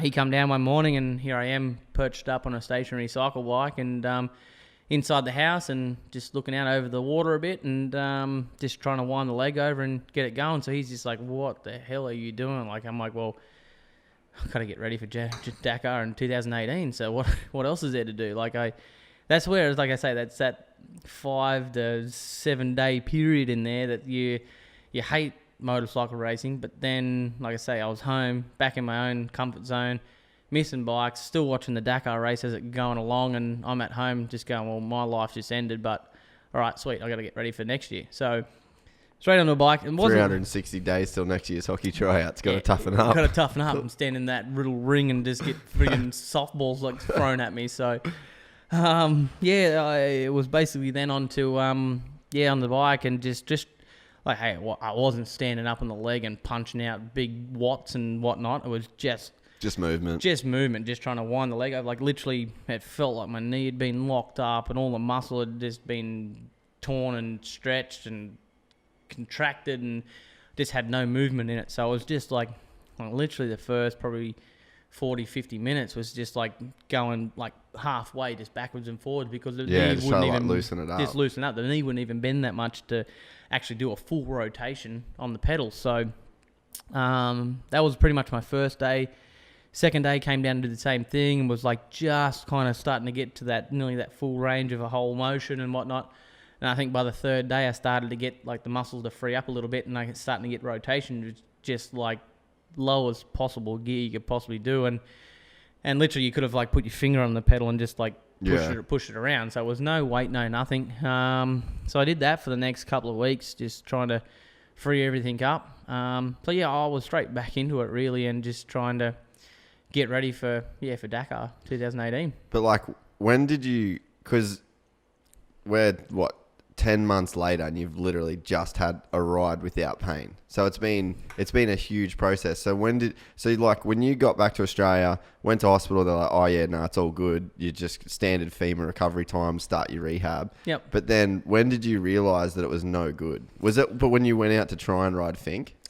Yeah, pretty much. Like, but you had like a lot of pain that whole time, right? Yeah, I had a bit of pain. Like it was like that period there where I started to get the leg to wind over and starting to get it to free up. Yeah, for sure, it was not the greatest, but it felt like my recovery period started to really spike and was making big progress. I'd starting to get a little bit of pressure on. So probably by March, I'd end of February, start of March, I was able to start like getting a bit of pressure on the leg and start walking and still on a single crutch and whatnot, just doing bits and pieces and everything. And then pretty much I was on that for a couple of weeks.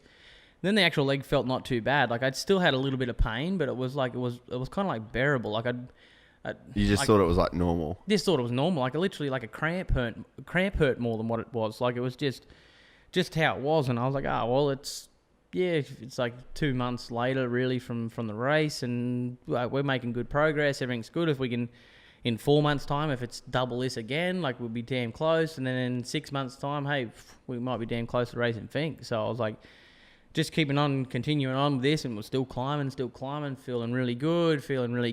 I went and did a race. Like by the time Clipsal came around, like in middle of March, the leg started to feel like not too bad. I was still limping and whatnot, which is fair enough. I just broke my leg and pretty biggest bone in the body, but I was still able to walk and like drive a car like a normal day here in Gold Coast. There was no drama. It was like just a bit of a sharp stabbing pain. Racing trucks and stuff, I was hooking in doing that, and there was no pain launching around tracks doing that stuff. But yeah, as I walk along, like it was just a little bit of a sharp stabbing pain. More so on my knee. Like it was not the femur. I didn't feel any pain in the femur. I didn't have no dramas there. It was just, it felt like I'd tore the muscles in my knee. So it was like ligament damage and whatnot in my knee. But kept going along. By May, I think it was about May, I thought, yeah, we're getting pretty damn close. Fink's coming up. Like the leg's not too bad. Yeah, for sure. I'm in a bit of pain, but I'd raced Fink once before, pretty much one leg. I'd put the year before you broke your foot real bad, eh? Yeah. Or 2 years before? 2 years before. So, the year before that, I'd won pretty much, and then we got second in the trophy truck, whatever. And then, the year before that, I put this decent old big stick through the Tech 10 boot, and seriously, so damn lucky that the thing didn't pierce through my leg and take my whole ankle out. Like it just somehow slid up through the side and then just pushed my foot to the side and just went straight to the back of the boot and then just pretty much scratched me up the side. But like I ended up breaking a small bone in, I can't remember the name of talus 5 or whatever it is. So it's a small bone on the outside of the foot, the one that runs along there. And that year still ran Fink and still won, basically standing up on one leg, which was on the leg that I broke this year. So I was like, hey, yeah, for sure. There's like a first section of it's not too bad. I can get through that. It's basically from like the 100-kilometre mark to about 170, 80-kilometre mark where it's going to be tough. Yeah, hey, I've still got my right leg, and I'll just kind of balance a bit on that a bit more and protect the left leg and get going and cruise along. And then when I went out to Fink to try out and try it, and just the first 80 Ks was We'll overlay some footage of Fink so people get a perspective of just how gnarly, how slow it is. gnarly that race is. Like, it is stupid how rough that track is and how fast you can go on it. Yeah, 100%. Like, it's what I would not ride a 500 as fast on a tarmac road as you ride on that track. Like, it is bullshit. Yeah, like it's a dumb, crazy, stupid race, but like There's something about it though, eh? It's just something about it. It's just like something just keeps drawing you back. It's a 230-kilometre race each way, so you race down one day, race back on the same track, the opposite direction, back into Alice Springs, and then like I say, I do 230 Ks roughly in an hour and 53 minutes is my quickest time. So I think that averages out at about 125, 27 kilometres an hour average with 2 fuel stops of about 20 seconds. Which for people in America that are watching, that's like an average of about 78 to 80 miles an hour average. Which is illegal on a fucking freeway. Which is illegal on a freeway, yeah, 100%. So like when you start really breaking it down, you're like, what? Yeah. And there's holes as big as your waist. Yeah, some there, you don't want to be down in them, so you just try and end up being like a set of supercross whoops and skimming across the top of them at 140, 50 Ks an hour. So it's, but you throw me on a supercross track and I will literally shit myself at a set of those whoops that are... Yeah, have you ever hit a set of... Well, yeah, you used to race supercross, used but to race a bit of supercross, but... Would you shit yourself on a set of supercross? Nah, I reckon you'd send it. I'd have a crack, but I don't know how it'd end up. Like, I'd probably have the first 4 or 5, not too bad and sorted, but I think if I got halfway and got a little bit of a huckabuck and sorted me out a little bit, I don't know. It's just two different things. It's just... like a comfort zone. Just a comfort zone thing. Like, come out of a sharp, like 90-degree or 45-degree turn or 180-degree turn into a set of whoops and be fourth gear out of a turn and just, like, literally straight up on top of a set of whoops. I like to have a run-up. Like, I like to have 200 metres and then click 6th gear. And then, I don't know. It's a crazier situation to be in. But that's, I don't know. I like that. That's just where I feel comfortable. That's where I feel at home. So it's, it's a crazy race. Bit of fun. Like I say, you pretty much, you can't even drive that fast on a freeway anywhere. And becomes, a shit ton of fun out there. So it's... I tried to ride there and whatnot, and then it was just all starting to realise... So you knew, like, straight away your knee was done? Yeah, that's it. Like, like I say, the first 80 Ks was not really... It's more square-edge, choppy, shitty bumps. Like, I thought, I'd be able to be no dramas through there. And like in the first 80 Ks, I was literally... I was struggling and up shit creek, and then I was hitting the whoops and was starting to get a fair bit out of shape because I couldn't really put any pressure through the leg. And, started to realise it was getting a little bit dangerous. So I was hung the helmet up on that idea. Then, I was basically just sitting back at the room starting to work out that, there's something going on. Like, it's, okay, maybe not enough time, maybe another month or two, it'll pick up and we'll see how we go. So, then I threw all our boys pretty much into a bit of a deep end of everything. Oh, because for that year again... this year at Fink, we're trying to run the plan of doing both bike and truck again. So the year what I'd done before, winning in the bike class and then finishing second outright in a trophy truck and first in class in the trophy truck. So I almost got the 3 1s. But didn't quite happen. So I was setting a plan of trying to do that again this year. And then once the helmet come off for the bike and just said that wasn't going to happen, I was like, oh well. The leg's not too bad. I can drive a truck. I've been doing it like at the Stadium Super Truck stuff with Robbie Gordon and everything.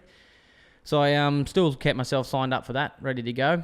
And then got thrown another bit of a curveball with that. We the truck we're going to hire and race the event in, which is the same one I was racing in year before. Some things happened there and whatnot, and then that truck didn't become available. The owner was then going to drive that truck, and he'd sold his other one off. And being the racer and whatever that I am, I was like, I can't miss out. Like I hate sitting at home. Because you'd already had to miss out on the bikes and then all the world stuff. So like all you'd done is miss out on racing. All I'd done is pretty much failed at Dakar. And then I just started missing World Championship rounds. I'd failed getting back on the bike at Fink. I was like, damn, I can't fail at something else. Like I'm literally, this is tearing me apart. And like like you say, come back to that thing of 2016 was the highest year of my whole career, and things were just perfect and great, and then it just went to a steep decline, and just everything was crumbling around me, and then it just compounded. Like, it wasn't just the femur, then it was the bike, and then it was the knee, and then it was like the car getting pulled out from under you. Yeah, so it was just it just came back to that point where it's just mentally draining, and it felt like the world was crashing around me, and I kind of just said to the boys that do all my work, Matty and Dave and whatnot, I said, hey, YOLO, we can't miss out on this. And I think at that stage when the truck got pulled, we were 4 weeks from the race, from Fink. And normally like a shipping container takes probably, I think 2 months or something to come over from the LA. And so I was like, damn, I've got no option of doing that. I can't hire a truck in the States and ship it. So then the idea kind of drifted off a bit, and then it was like another 2 days later, I was just like, nah, I can't miss out. Like, this is just driving me up the wall. Like, the whole year just turned to chaos on me and turned to shit. And I pretty much just rang the boys and said, I don't care what you say, I'm buying a truck. Like, I'm buying one, and we will just air freight the thing. And literally, nearly as I made that kind of call, a guy here in Australia that races the trucks, Billy Geddes, one of his mates owned a truck as well. He just built it in the States. To like the Aussie spec, right? To an Aussie spec, so it's 6100 class. Corey Howe was the guy that owned it in the States. As I pretty much made the call, I rang Billy and said, hey, do you know of any trucks in the States that I can buy? Like, I need something like ASAP. Like, and he's like, dude, you're not going to get something here. Like, things 4 weeks away. At that stage, it was probably about 3 weeks away. He said, like, you're not going to get nothing here. Like, you're dreaming. And I'm like, I don't care. Find me a truck. I'm air freighting something here. I don't give two hoots to it. He's just, like, pretty much paused on the phone for about 15 seconds and just said, you're out of control. Like, this is crazy. And I'm like, yeah, well, we need to do something. Whatever. Like, just find me a damn truck. And then as we pretty much made that call, literally, like, it was like 30 minutes later, Corey Howe rang Billy and said, oh, shit, my new truck in the States just threw a leg out. Put a hole in the bottom of the motor. And so Billy was like, and then he was like in a bit of a toying idea of wanting to go a big full-size truck. So the truck that I have here is like a 6100 class in the States, which is like a spec truck class. But it's as big as you want to go here in Australia. And a full-size truck's probably another wheel width wide, probably half of wheel width, more in length, so it's a bigger, stronger, built, heavier truck. Just for like the big Baja Desert races. Just a big Baja Desert race, like literally a 6100 class truck does well, but it's the big ones that make all them bumps really damn small. So they're the only one, and they're unlimited motors. So like they are, some of them like 7.2 litre or something like that, or they just go bombing all out and make it a V8 twin turbo, friggin' whatever they want to do. So he was like, I've been toying with the idea, like, this truck's fun, but now it's just threw a leg out, so I don't really know what to do with it. Should I then go and build a bigger motor for it and put in there? And then they're like, the bigger motor in that size truck probably is not the best to be kind of doing in the States because it doesn't really have the wheel width. You start getting more speed, the truck won't handle quite as good. Because the bumps over there are huge. Like they've been racing in those deserts for years and years, and like the bumps, they don't touch tracks at all. And it's like Fink, but we're straight runs of getting on top, so we can get on top of the things really easy here because it's all fairly straight. Over there, it's like you got a lot of turns, and you go through some technical bits, and to try and get that truck back up on top of it, like it's going to be a little bit of a mish, and then once you get going, it's whatever. But the full size trucks are really smooth on that. So then he was just basically like, I don't know what to do. Might look at selling the truck, or I might put a bigger motor in it. And then Billy's just like, well, funnily enough, I had Toby ring me and say he wants to buy a truck. What would you want to sell it? And at that stage, then it had a blown motor in it. So I was like, okay, it's a brand new truck. I think it only had like 1,000 miles on the whole frame. So then it pretty much been built from the ground up. And then I just pretty much said to the boys, if we can find a motor here that can fit pretty much slot straight into the thing and whatnot, we'll be good to go, full gas. And we just pulled the trigger on it and just said, let's make it happen. So threw it on a plane, brought it over here, and literally, like it left.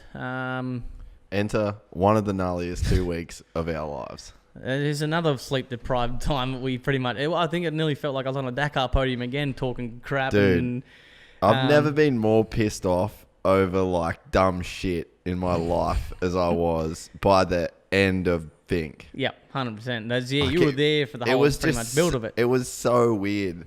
Sleeping, like not sleeping at Sleeping all. on a concrete floor, Like- sleeping in like camping chairs, and literally sleeping for 2 hours. And it was just like I was running a Dakar in a week. And it was like freezing cold. Yep. There was, and it looked like there was no hope too. Nah. If we had, we're kind of fast forwarding a bit, but if it felt like we had hope, we probably all would have been in better spirits. Yeah. But the amount of times where it was like, oh well, we're done. Yep. It's Nah, not good. it's done. Like it's literally come down Let's like go home. an oil pump, or it came down to a position of an oil hose lead, or another lead that was on the truck wouldn't reach the other side. Like it was like the back side of the motor was like an oil breather that was on this side, so the on the motor that came out, but it was on the other side of the motor, and like the hose was literally like this too much short, and it was like freaking hell, like no one's gonna come here and make another hose. We don't have hose. I don't have spare parts. And like we're lucky. I just bought the dumbest thing I've ever done in my life, but Dude, there's a photo. I'll try and find it and put it up on here of your face when we pulled the motor out, and the dejection of your like, I've just wasted so much money. yeah, And then because like Maddie and Dave had pulled sponsors, because you've got it, like that's the really rad thing I think about what you've done in the last couple of years, especially working with Matt and like his team and what they're doing, is like the people that have come on board. And the biggest challenge that people face in all motorsport, and especially in Australia, because it's a way smaller pie to try and eat from, is getting non-endemic sponsors. yeah, So it's easy to get a BF Goodrich, or it's easy to get a like an oil company, or because they're in it, they've got something to gain out of it. But when you start getting like Blundstone, Northern Territory Tourism, so like there was a group of really rad sponsors that's like, yep, Toby, let's go. Like whatever you want to do, we'll make it happen. Make it happen and get it going. Yep. But with that, you need a fucking truck on the start line. And then it was looking like every day we're getting a phone call from like Maddie and Dave, like, oh, these guys just come on board. You know, like all these sponsors, everyone's psyched, and we're just sitting in a workshop in Just Maitland. going, I'm hoping this is gonna work. Just like, going like this. No, we're going, this isn't going to work. Well, it was it. Like it was like the morning would like. Well, we didn't sleep, so it was like the morning would come around. We'd fix one problem. Like it was literally like, yeah, we're working till 2, 3, 4 o'clock in the morning, and then like we'd find a problem at 3 o'clock and go, And you've just got nothing left to fix it. damn, we got nothing here. And like, okay, well, damn, we got to wait till 9 o'clock in the morning till our business opens, that we can then go and get that part. So it was like, well, that's when the periods we were trying to sleep and get a little bit of time in under our belt. But it was like, yeah, you'd find a problem at 3 o'clock in the morning. You just go, nah, that's it. We're done. Like, it's not going to happen. Then at like 7:30 in the morning, Matty or Dave would ring and say, hey, yeah, we're pumped. Like, we've got another sponsor coming on board. And you're just like, oh, just chill a little bit. But it's cool, we've got another sponsor, but we've run into this problem. And then it was like, we've got to try and fix this by 9 o'clock. If we can get it, then we might be able to get it back on track and get it going again. But we've just lost 4 or 5 hours of work period. We literally flew a dude from Melbourne to Sydney with an oil pump and met him at the airport. Yep. To get an oil, like that's how thin of a time frame we were working with, that we couldn't even ship parts. We had to ship people with parts. Yeah, exactly. We shipped a guy from Melbourne with an oil pump because literally that was like nearly our last biggest problem we kind of had. The oil pump that was on the motor wouldn't fit down into the side of the engine bay system that was in it, and then we had to buy another whole complete oil pump to then reverse mount it to put it at the front of the motor to then drive off the front pulleys to make the oil pump through the whole motor and stuff. But like you say, we were running on such a short period. And this is like 4 days before the race, which was 2 days drive away. Yeah. So it was a 2-day drive away. We still had 2 days work on the truck. And you had the race And like you got the least sleep out of all of us. Yeah, I was like, And I was trying to make it work and get it to happen. We stopped. So just to give people perspective, we stopped booking hotels because we're like, we can't go.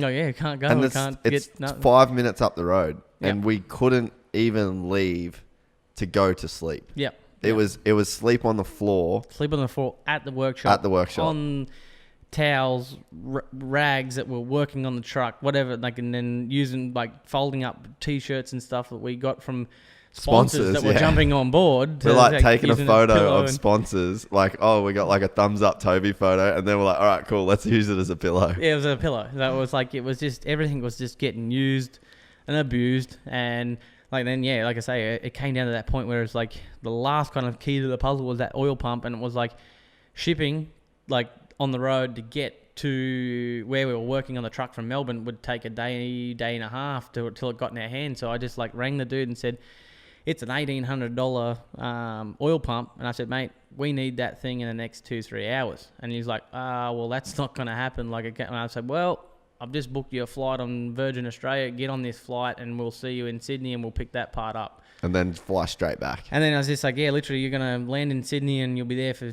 40 minutes and you'll get back on the plane and go back to Melbourne. Thank you very much. So I was everyone kind of really thinks I'm a really nice guy, but that whole week I was pretty much an asshole to everyone. It was like, I just need everything to happen, and yeah, mate, you're gonna do this, like, cause I need you to do this. Like, it's no yes, please, thank you, can you? Well, it was a lot of please and thank yous, but it was like, you need to be on this plane to bring that part to me. So it was like, otherwise everything stops. Otherwise everything stops. So it was chaotic, stupid, wild. There's really no other word that would be in the dictionary to explain it.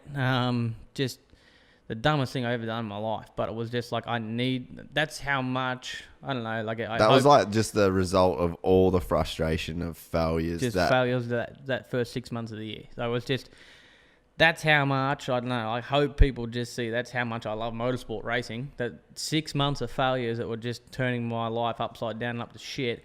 Like, you're ready to financially risk everything just to get on a start line. It literally came to the point, if I didn't race at Fink, I would have been selling my house to probably put a little bit of money back in my bank to just kind of get by, really. So it was like, yeah, I went out in a massive damn old big limb, and I was on that big limb that started at a really big trunk like this. And I was standing on the tip of it. It was like where the twigs are. Like, it was just stupid. But, yeah, we literally got that truck started. Like, then the final part of it was, like, we couldn't get the thing to start. Like, it was winding over. It was pumping oil. It was pumping, like, doing everything what we needed to do.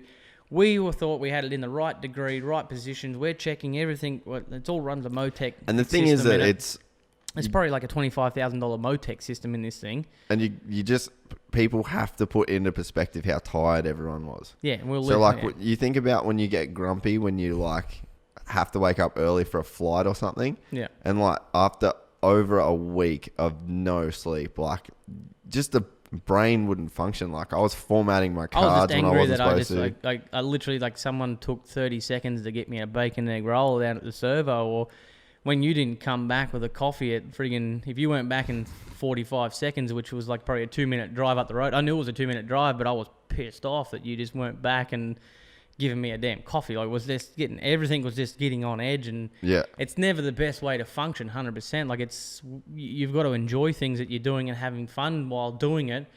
But yeah, it definitely was getting to that point where it was not fun. Like, it just became I was over it. I was over it. It was a torture. It was just, everyone was starting to get on the edge, and we're starting to bite at each other a little bit, and it was just like, oh God, I've really made some people a little bit upset at the moment, including myself, and I was upset at myself and others and whatnot. And then yeah, like, we had everything kind of in place, all going, ready to go, and like, first wind of the key, like, yep, okay, cool, we got oil pressure up, perfect, everything's good.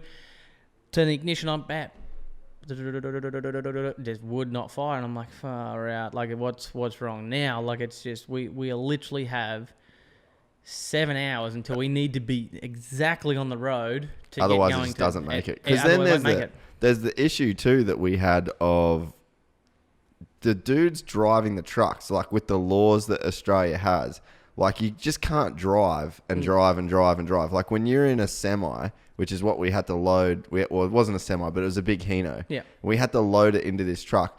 If we didn't have two drivers, three drivers, it couldn't have got there on time. So we had to we had to find another driver to come. Otherwise, it was illegal to drive that far. Yeah, 100%. So it's like it wasn't even like, oh, we just won't sleep on the drive there. It's like, no, legally we can't get there without three drivers. We had this other motor sitting there just thinking, okay, this thing's going to drop straight in. We'll have a motor changed in 2 days, and we'll be back on the road and full gas and rubbing your hands together and having a rad old time. We had, the truck rocked up, I think was what was it? I think it was the 28th or 29th of May. So we had like 7 days of work on this thing. We're like, yep, sweet, 3 days. That's heaps of time. That's heaps of time. We've got 2-3 days of work on it. We'll just switch this motor over. It'll just drop straight in. It'll start straight up, and away we go. Shit didn't happen that way, and that was one after a problem after another, and it just all started to pile up. And then literally, I started out with one truck driver that would have made it there on because he 4 days of work because he take his time. Like in Australia, like you say, the truck laws here, we can only drive for I think it's 10 hours or something. He was telling me I was half asleep in front of him while he's telling me all these rules and stuff. But so I wasn't really processing and listening to him anyway. It was going over the head and trying to get stuff sorted. But I had one truck driver that would have made it there in 4 days, and it would have been perfectly on time. As soon as we hit that deadline, I had to find another driver. So I rang some other guy that had a truck license. I said, hey, mate, I'm going to have to hire you for the weekend. Is that all sweet, all good? Okay, cool. Yeah, no worries. All right, we're back on track. We can keep going. We can keep working. Blah, blah, blah. If I couldn't find a second driver, we would have stopped on, I think it was the Tuesday. Early Tuesday morning, and then was once we got that truck driver, okay, sweet, we've got another 2 days, we're all good, we're full gas, we can get into it and get going.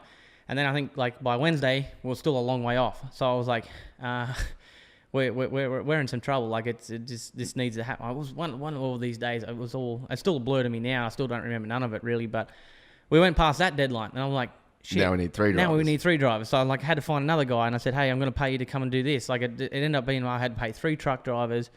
Then when that kind of deadline came, 4 drivers, like literally on 4 drivers, we still wouldn't even made it there. So this was our last cut-off point, and then we were literally 7 hours away from taking off, like trying to get this truck going. It's sitting in a shed. That's to get there just to start prologue. Just to start So prologue. that's like literally, that's factoring in the time to just get it there and then be on the start line. Yep. And that was basically literally to get there on the Friday afternoon of getting through scrutineering to then prologue on the Saturday, race Monday. Which race we Tuesday. even asked them if we could scrutiny Saturday instead of Friday. Yeah, 100%. We were Like, ringing that's how close we're getting to everything on the deadline. So we this truck wouldn't start. So then we're like, all right, sweet. Now we're looking probably going to have to hire 4 drivers and just like risk it. And we were making calls to say, hey, can we just miss Friday night scrutineering? And hey, at the end of the day, if we miss the Saturday morning prologue, can start last? Can we seat ourselves? Anything? We were just asking heaps of questions to think, can we get it to happen?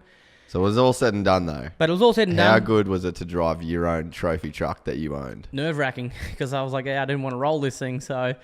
But like, it was like the truck wouldn't start with them. We had to ring we rang some dude in the States. It was like some Chinese dude. We never even met the dude. It was like 11 o'clock at night over there for him.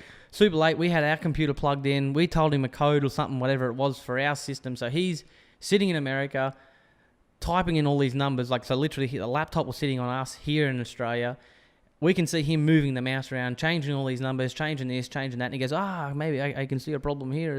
This is here, this number's not right, blah, blah, blah. And this number's here aren't right, and I'll just change this and do this. And he's like, okay, hit the ignition and try and start the truck. And literally like probably I think it was like a 5-minute call to a dude in the States, and he just playing with a computer here. Bam, truck started. And we're like... Weight just got lifted off. But then we had to get the truck to a dyno in, I think it was Springwood somewhere. Because we still didn't know if the thing would be fast enough to even be worth driving. It could have been 300 horsepower, and I would have been really disappointed. Then I didn't even know if the truck would run at a decent horsepower, if it would even last. Like it could have cooked itself on the friggin' dyno. And then from there we got it basically to the truck on the dyno, got it sorted, got it all passed, and then. from there, it was just basically, yeah, okay, cool, we need to get it back in the truck. And we literally were like on an hour away from our deadline of having to get a fourth driver to get going out there. And on that period too, it started pouring down rain, and our ramps were like on the truck. The truck was like parked on a bit of a side. This is how sleep deprived I was. Like literally, it was like nothing at all. And it was raining, whatnot, and then I was loading the truck back up into the truck, the trophy truck back into the truck, and the rain had pretty much got ramps a little bit wet, got the truck just to the top of the ramps, the rear wheels spun, literally like the truck side guard hit the side wall of the truck this much, and I flipped. I just thought my truck just burnt to the ground. Like I was just like, you lost your shit. I lost my shit hard. So it was... That's how much pain, no sleep, everything that we're in for that. So then loaded the thing up, tied it all in, sent it out. It was on its way. So massive weight off our shoulder. It was like, I think we ended up getting like a 530 horsepower truck, I think it was, or something. Yeah, or something 510. Like 518 rings a bell. Yeah, I think it was, might have been. So somewhere in there. Over 500 horsepower is not bad. Definitely not great. 600 or 550 would have been better, or 600 would have been better, and 700 or 900 would have been better. But that's what we ended up with. That's what we had. It was going to be something that would get the job done. You don't, always need.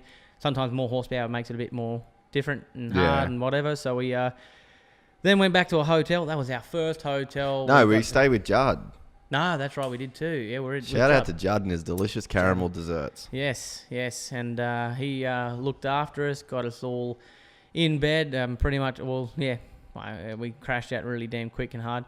Then I think wasn't an adventurous trip to the airport in the morning. We almost missed the flight. Missed the flight because that damn sleep deprived. Oh. I was in the driver's seat. It's like I probably shouldn't be admitting this, like on this side of things, but like I was climbing gutters and I was like, I think we broke a lot of laws to get to the airport. We broke a lot of laws that day, unfortunately. I will admit that, and I feel really bad, and I don't condone it and don't do it, but I was like... We had to get that flight. We had to get that flight because that was the flight we had to get. So I'd spent some money on those flights for everyone. I think it was like 4 or 5 of us flying out on that flight. So if we miss that, we're in some big trouble as well. So I never made that whole trip easy for us, that's for sure. And the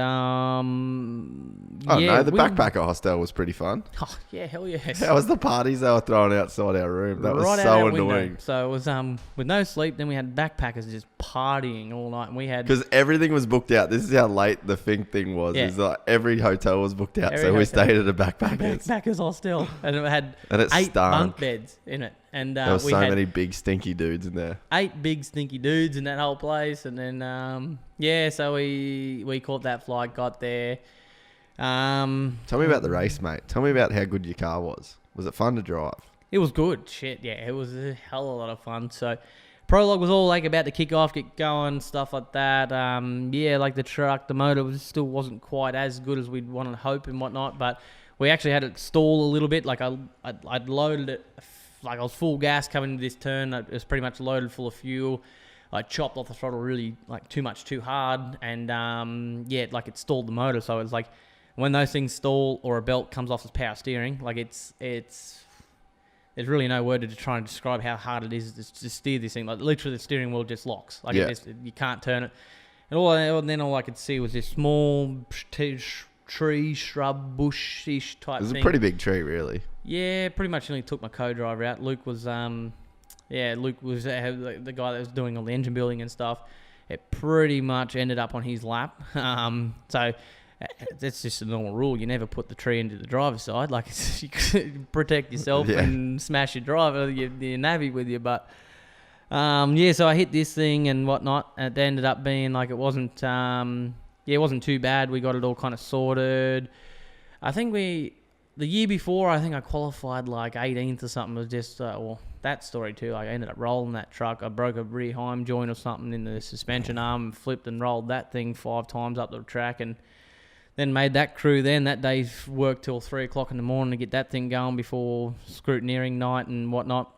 Actually, we missed scrutineering night, and then we had to put it straight in the Saturday morning, and that's where we knew that rule could come into play for us to try and help us get out my truck ready and sorted.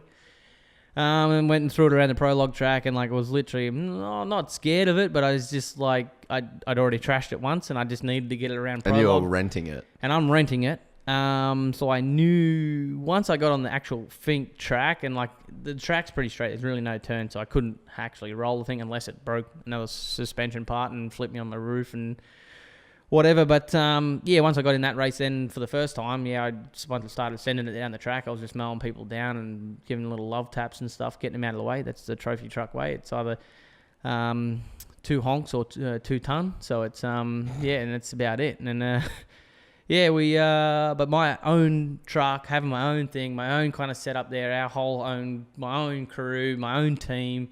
The result came out pretty damn well. Like I was pretty damn pumped with just to be there. Like literally we showed up. Just racing was going to be a win. Just racing, just to get the thing to take off the line and go 15 Ks in the track was going to be a win for me. Or 200 meters into the track was going to be a win. So everybody that was there was just like, how the hell did you pull that off? Like you literally bought this truck and so 9 days ago. We called every single person in the Australian trophy truck community hunting parts. So everyone knew how bad we were struggling to make this happen too. So it's like everyone knew what was going down. Yeah, that's it.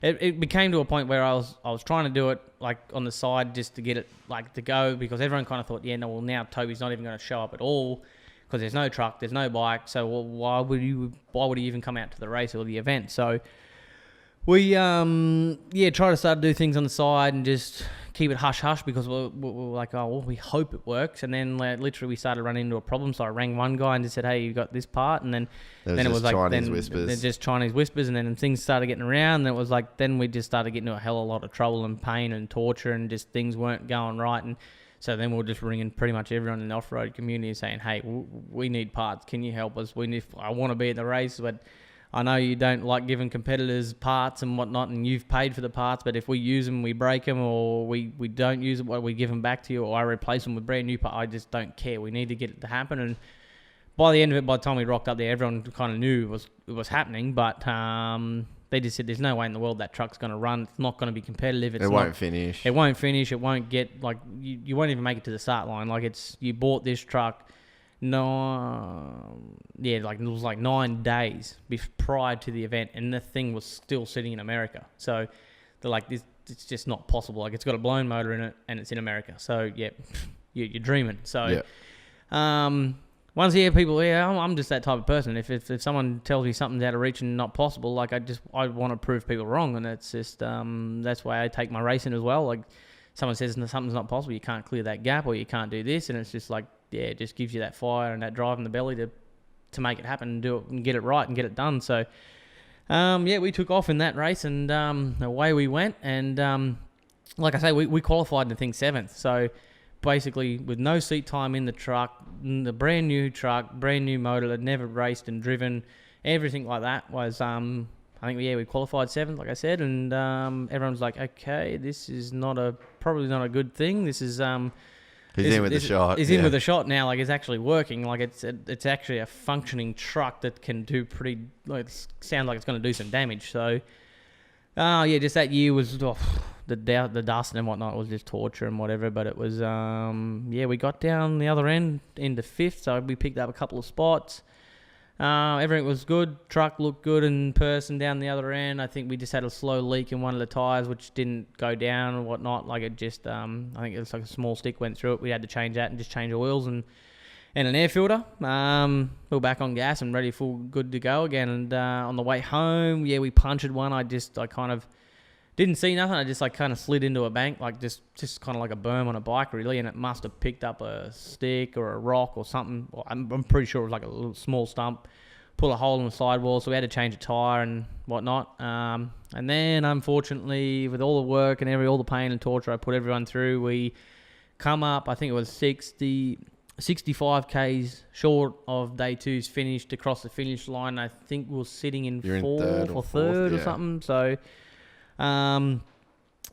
it was far out. If we could have crossed the finish line in that position for the amount of time, prep time and stuff we had, that would have been a win and 10 times more for us. But ended up breaking $5 bolt that holds a harmonic balancer on it. Then that part moved away from the crank sensor and just shut the whole truck down because it just didn't know what part It of the just stroke. basically like put it into limp mode. It just put it into a limp mode. Like the truck would sit there and idle, but as soon as you went to try and put gas and put a bit of fuel through it, like it just went, we don't know what's going on, we don't know where we're at and don't know where we're situated. So yeah, just put it into that limp mode, and unfortunately, yeah, we had to kind of get towed out. But still, people like the sponsors and everybody that were on board and they were pretty damn pumped with the coverage they were getting and what they got out of it and what we did and the story behind it and whatnot. And yeah, made a bit of an interesting time. So it was just to show. I'm that person as well. Like I like to show nothing's impossible, and always come back from injuries and things and stuff like that. You just can't give up on. So. Worked well, but yeah, it just wasn't the final result we wanted. So we started this podcast by saying 2017 has been shit. And that was the halfway point of it, yep. So for you, like, I guess the whole trophy truck thing is almost the same deal as what you've... failure for the year. No, but it's all, like, what I mean is more that it was so hard just to get there. That just finishing or even just taking off was going to be a win. So yeah. is Dakar 2017, 2018 is just going to, you sitting on that start line, is that going to be almost a similar feeling? Like it's just been such a fucking shit road to get there. Yeah. That just being on the start line of Dakar this year is going to be a win for you. Like yeah. is that where your head's at now going into this? Yeah, 100%. Like that's, I'm not expecting really anything out of the race this year, and just to be trying to line up, and like I say, like I rode yesterday, and the legs, I'm 4 weeks out from the race, so I'm not a ball of fitness, I'm not in the best of shape, and the legs, yeah, it's definitely much better, but it's, it just hasn't had the time on the bike, so I don't know what's going to be out of it, but like I say, it comes down to basically just being there at the end of the day and racing and just seeing what comes out of it, and go from there. But it's just a win for me. Hopefully just to line up to say there's still hope that maybe the year after in 2019 that the race might be a lot better for us. So we'll just just take it by ear and see what happens. Well, mate, it's been good. It's been a bit of a long one. Been a bit of an old long one, but yeah, we just covered some ground. But yeah, other than that, it's all been good. Just been keeping busy. We're actually, just starting to launch next lot of range of merchandise and stuff. Yeah, tell me about that. That was like a one little plug we were gonna throw out. It's right at the end of the whole thing, so I'm pretty sure everyone's been sick of talk or hearing me talk for the first 20 minutes. So 20 minutes. Then that's what I mean. 20 minutes, and then everybody's going, mate, this guy's just talking out. shit. I'm out. Like I just don't want to hear no more. So it's probably not going to get the best traction of the We'll merchandise. cut it into an Instagram. Okay, cool. Right, Give us a 1 minute. Give us a 1 minute merch spiel so that we can socialize it. Yep. So now look, we're just starting to put all pieces of the puzzle together for our next. This will be our second lot of merchandise coming out. So we're going to release that now on www.tp87.com.au. So yeah, it would just be like links and stuff through my Instagram, Facebook, and we're going to load that up pretty much in the next day or two. So yeah, it would be just kind of get something out there, just of my name and stuff for the support from everyone, and so there's, hopefully some more support going into Dakar, and I guess maybe some more little presents under the Christmas tree that are coming up very soon, and appreciate everyone's support and everyone's buying the merchandise and stuff. So it's exciting times for us. Hopefully it all goes well. We bought a fair bit of stock this trip. The first lot went really well, so we're just hoping the next stuff just rolls on well, and we can take probably some of it to think for next year and go from there as well. When you were racing motocross and you were kind of struggling and you were on some teams and you weren't the dude. You know what I mean? Like I knew you back in the day. Well, I didn't know you like I do now, but back then I knew you as the chubby kid that was Loved trying the meat pie but you were trying to make it, and you were sort of on the fringe of the cool kids. You weren't a Cody Mackey, you weren't a Mitch Hode, you weren't a Cade Mosig. Yeah, and they're all legends. But, 100%. But you're not. You weren't in that little crew. That's it. I was a country boy, like, and just wasn't part like.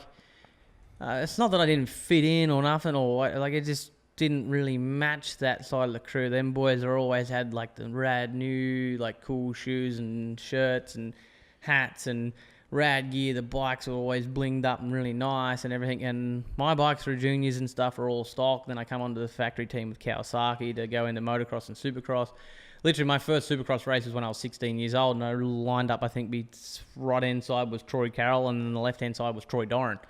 And, like, those guys were, like, pretty much legends to me growing up. And then here I am sitting on a start line in Sydney Superdome, and then got landed on by Bronte Holland in one of the heats. So, I wasn't, I wasn't one of the cool kids, and it was like outcast. It's not a knock saying they're cool kids, but like No. traditionally they're cool dudes. Yeah, like, 100%. I still talk to Mackie. Like I literally spoke to him today. He's cool as fuck. Yeah, but yeah. there's a difference. It's not they're negative cool dudes, but they were just you're a country kid. I was more of just a shy kid, just from Yeah. the country, and didn't. Being out there, you're a long way from everybody, and just you weren't in contact with all the big sponsors, and they're all the all big names, mates and then they're all mates, and they were always hanging out Yeah. together. And then it was just like I was a blow-in. Like it was just like, hey guys, how you going? Can I come and hang out with you? And like and it was like, I don't know. I was just that shy guy that wasn't outspoken and like clowned around and like did really cool things. It was just like I was a bit of a fatty, chubby kid and just trying to come through and start hopefully winning some races in seniors. And but no, they're all really rad dudes, easy going, fun and whatnot to be around. And I just had to have a little bit of time to warm up and get into that. But how does it feel now? Like, you know, you're working with Matty on merch, and then you've got a trophy truck, and you're a Dakar champ, and now you got a sick house in the Goldie, and you're not in the country anymore. And you're like, did you ever think, say on that day when you lined up next to Doz and TC, that this would be Toby Price's life fast forward 10 years? Like, how, you know what I mean? It's such a crazy journey that you've been on. And then not to mention like 3 career-ending injuries is in that time. Like, could you ever imagine that you'd be on a podcast, not that this is a big podcast, but you'd be even on a podcast saying, dropping my second range of merch and I had to buy more because the first one went so well? Like, is it a weird position now that you find yourself in? Yeah, 100%. Like, I never, like, for sure, starting on that start line, I wanted to beat them guys sitting beside me because they were, like, my heroes and people that I looked up to and wanted to beat. But I never, like I say, I had dreams and goals and visions of being that top guy and being those guys. But it was your goals back then would be so shit compared to what you've actually achieved. Like, I don't even think you could have envisioned this. Oh, literally sitting on that start line to there, I would never have ever thought I would have been trying to make merchandise and sell product of my name or something to anybody. Like, and that people would actually want it. And people actually want it, and actually people thought I was a nice, cool, crazy, like, guy that went and raced a motorcycle flat out. Like, I just never ever thought that. It was just, I wanted to race motocross and supercross, make it in that, and go to America and race over there and do what those guys were doing. But just the path just kind of just led away from that and went other directions. But yeah, like I said, never in my wildest dreams I would have thought that I'd be racing a motorcycle, something I love doing, making a living out of it, making money. That's like, yeah, for sure, it's not gonna set me up in my future and I can retire and never work a day in my life. But it's something that I can say that I've travelled the world doing. Some bills are being covered and paid. I've bought a house and, I own a trophy truck and just things like that. Yeah, it really is something, you wake up in the morning and pinch yourself and go, is this all really happening? But then, you just got to go, well, I need to keep working. Like, not say, like, once you start getting all these things, it just doesn't get easier. Like, it gets more work and it gets more traction from people and then more sponsors jump on board. Plus, you start being Toby Price. Yeah, so now, like, you're not. It's almost like you're not just accountable for yourself. You're accountable. It's just like to like you're accountable to Toby Price, the Toby Price brand. Being 16, you were Toby Price, and then now here I am. It's like my name has kind of been cancelled, and like I'm a brand, and it's like it's like you're not Toby. You're Toby Price. Yeah, it's like you've just been cancelled from your name, and you're now becoming a product that's getting sold to people. Like it's. It's like I'm just gone through the government and changed my name and I'm going to have somebody else's name and whatnot, and then that's just a brand to the side of me now. So it's it's a cool thing for sure. It's we just got to keep working on it, and I'll keep trying to get Matty and Dave to do things that we're trying to push and forward for and get and whatnot. And there's still plenty on the list that I want to do and have to my name, and some things. Like would love to try and get a Baja 1000 win on a bike and in a trophy truck. Would love to get 2-3 more wins at Dakar on a bike, then hopefully get Dakar wins in a car. If I can then try and get that situation, switch over that way. What else could I do? Far out, I'll race a camel if I have to out in the middle of Northern Territory. Like if I can get a title in that, I'll have a crack at it. Like anything that gets thrown at me, I'll grab it with both hands and have a crack. Like it's you never say no to anything, because you never know where it's going to take you. You never know the interesting people you're going to meet along the way, and you just try and make something out of sometimes nothing, and just see what it kind of pans in the future for you. Is that like, I'm trying to kind of finish on something cool, is you sort of just was saying like you had these goals when you're on that start line of racing supercross and motocross. So if you just restricted yourself to like, this is all I want, this is the goal, and you weren't flexible in that pursuit of the whole motocross supercross thing, like if you didn't just say yes to that, or if you didn't go down the road of going to Fink the first time, or maybe trying your hand at off-road because you thought it was fun, like is that the message that you would spread to kids or just people in general, is like, oi, have a crack, because I'm now a Dakar champion when I never knew I was even going to be able to ride in the bush? Yeah, that's it. And that's in 2004 when I first lined up at a supercross event. All I wanted to do was go that way. And if I just kind of funneled my vision to a supercross, motocross win, yeah, for sure, 100%, that would be rad, badass to win those type of titles. But, she's like, I never even thought of being enduro.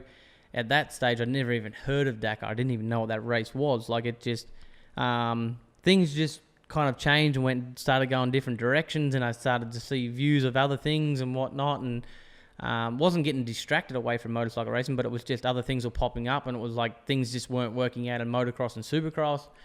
I went back and did a 9-to-5 job in 2008 to try and go and race motocross series and do the best I could as a privateer. And like I say, I would not change my past at all, like from all the highs and lows, the injuries, and where I started racing and where I went to, and the events I tried and the things I grabbed a hold of. Like I just wouldn't change none of it. Like it's been another road and things the other way. But that's the same thing, like you say. Just trying to let people know that it may not be the goal and the vision. Like in 2009, I came into enduro. That was the first time. Like I couldn't get a ride to do motocross in 2008 because no one had trust in me, no one had faith, and I wasn't really bringing results. So it was like, I had to buy bikes, I had to pay for my own things and whatnot to get there. And then I had just last minute option was like, hey, do you want to come race enduro with the Kawasaki team, which was the MSC Shift Kawasaki off-road race team?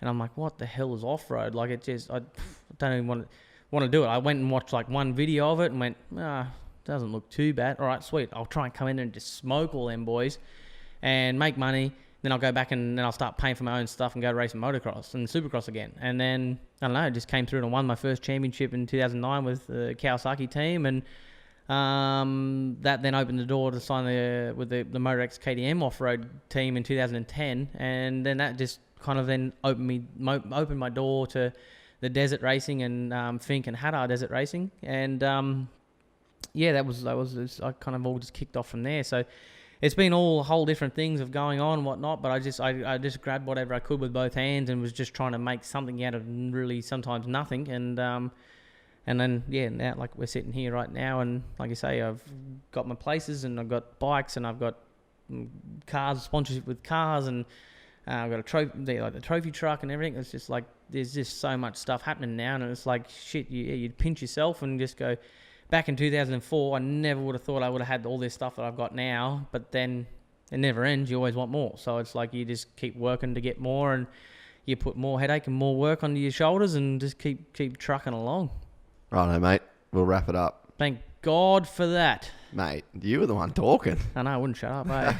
No, it was good. I appreciate Good times. it. It's, we like never actually really talk. All we ever do is hang shit on each other. True. So it's actually pretty funny to actually sit down and have a legit conversation. Legit conversation without ripping into each other and stuff. Like literally, Because Dave just got home and you're just a pest. I'm wanting to frigging go home already, but You're just a pest. You steal my how good's the mum. mullet right now, bruh? You steal my mum. You steal my dad. You take up my couch.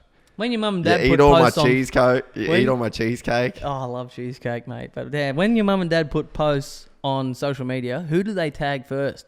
They tag me because I'm the best son. That's just how it is. I just tag you because you're so insensitive. Like you're so sensitive about it. that 100%. you're like, If you'll they just didn't tag whinge. me at all, I'd you'll cry. whinge. I'd sit at And home I'm for just, a I'm week and secure. cry. I'm secure. Righto, we'll wrap it up. Wrap it up. Get out of here. Thanks please. for listening, everybody. Appreciate it, Toby. Good luck, mate. I give you shit. I am cheering you. What's the next stall? Like a crib session or what? Like, are you gonna come through the house, see what's in my fridge and shit, or what? Nah. Just Okay. I'm just Leave it at I'm that. just a podcaster, mate. Sick.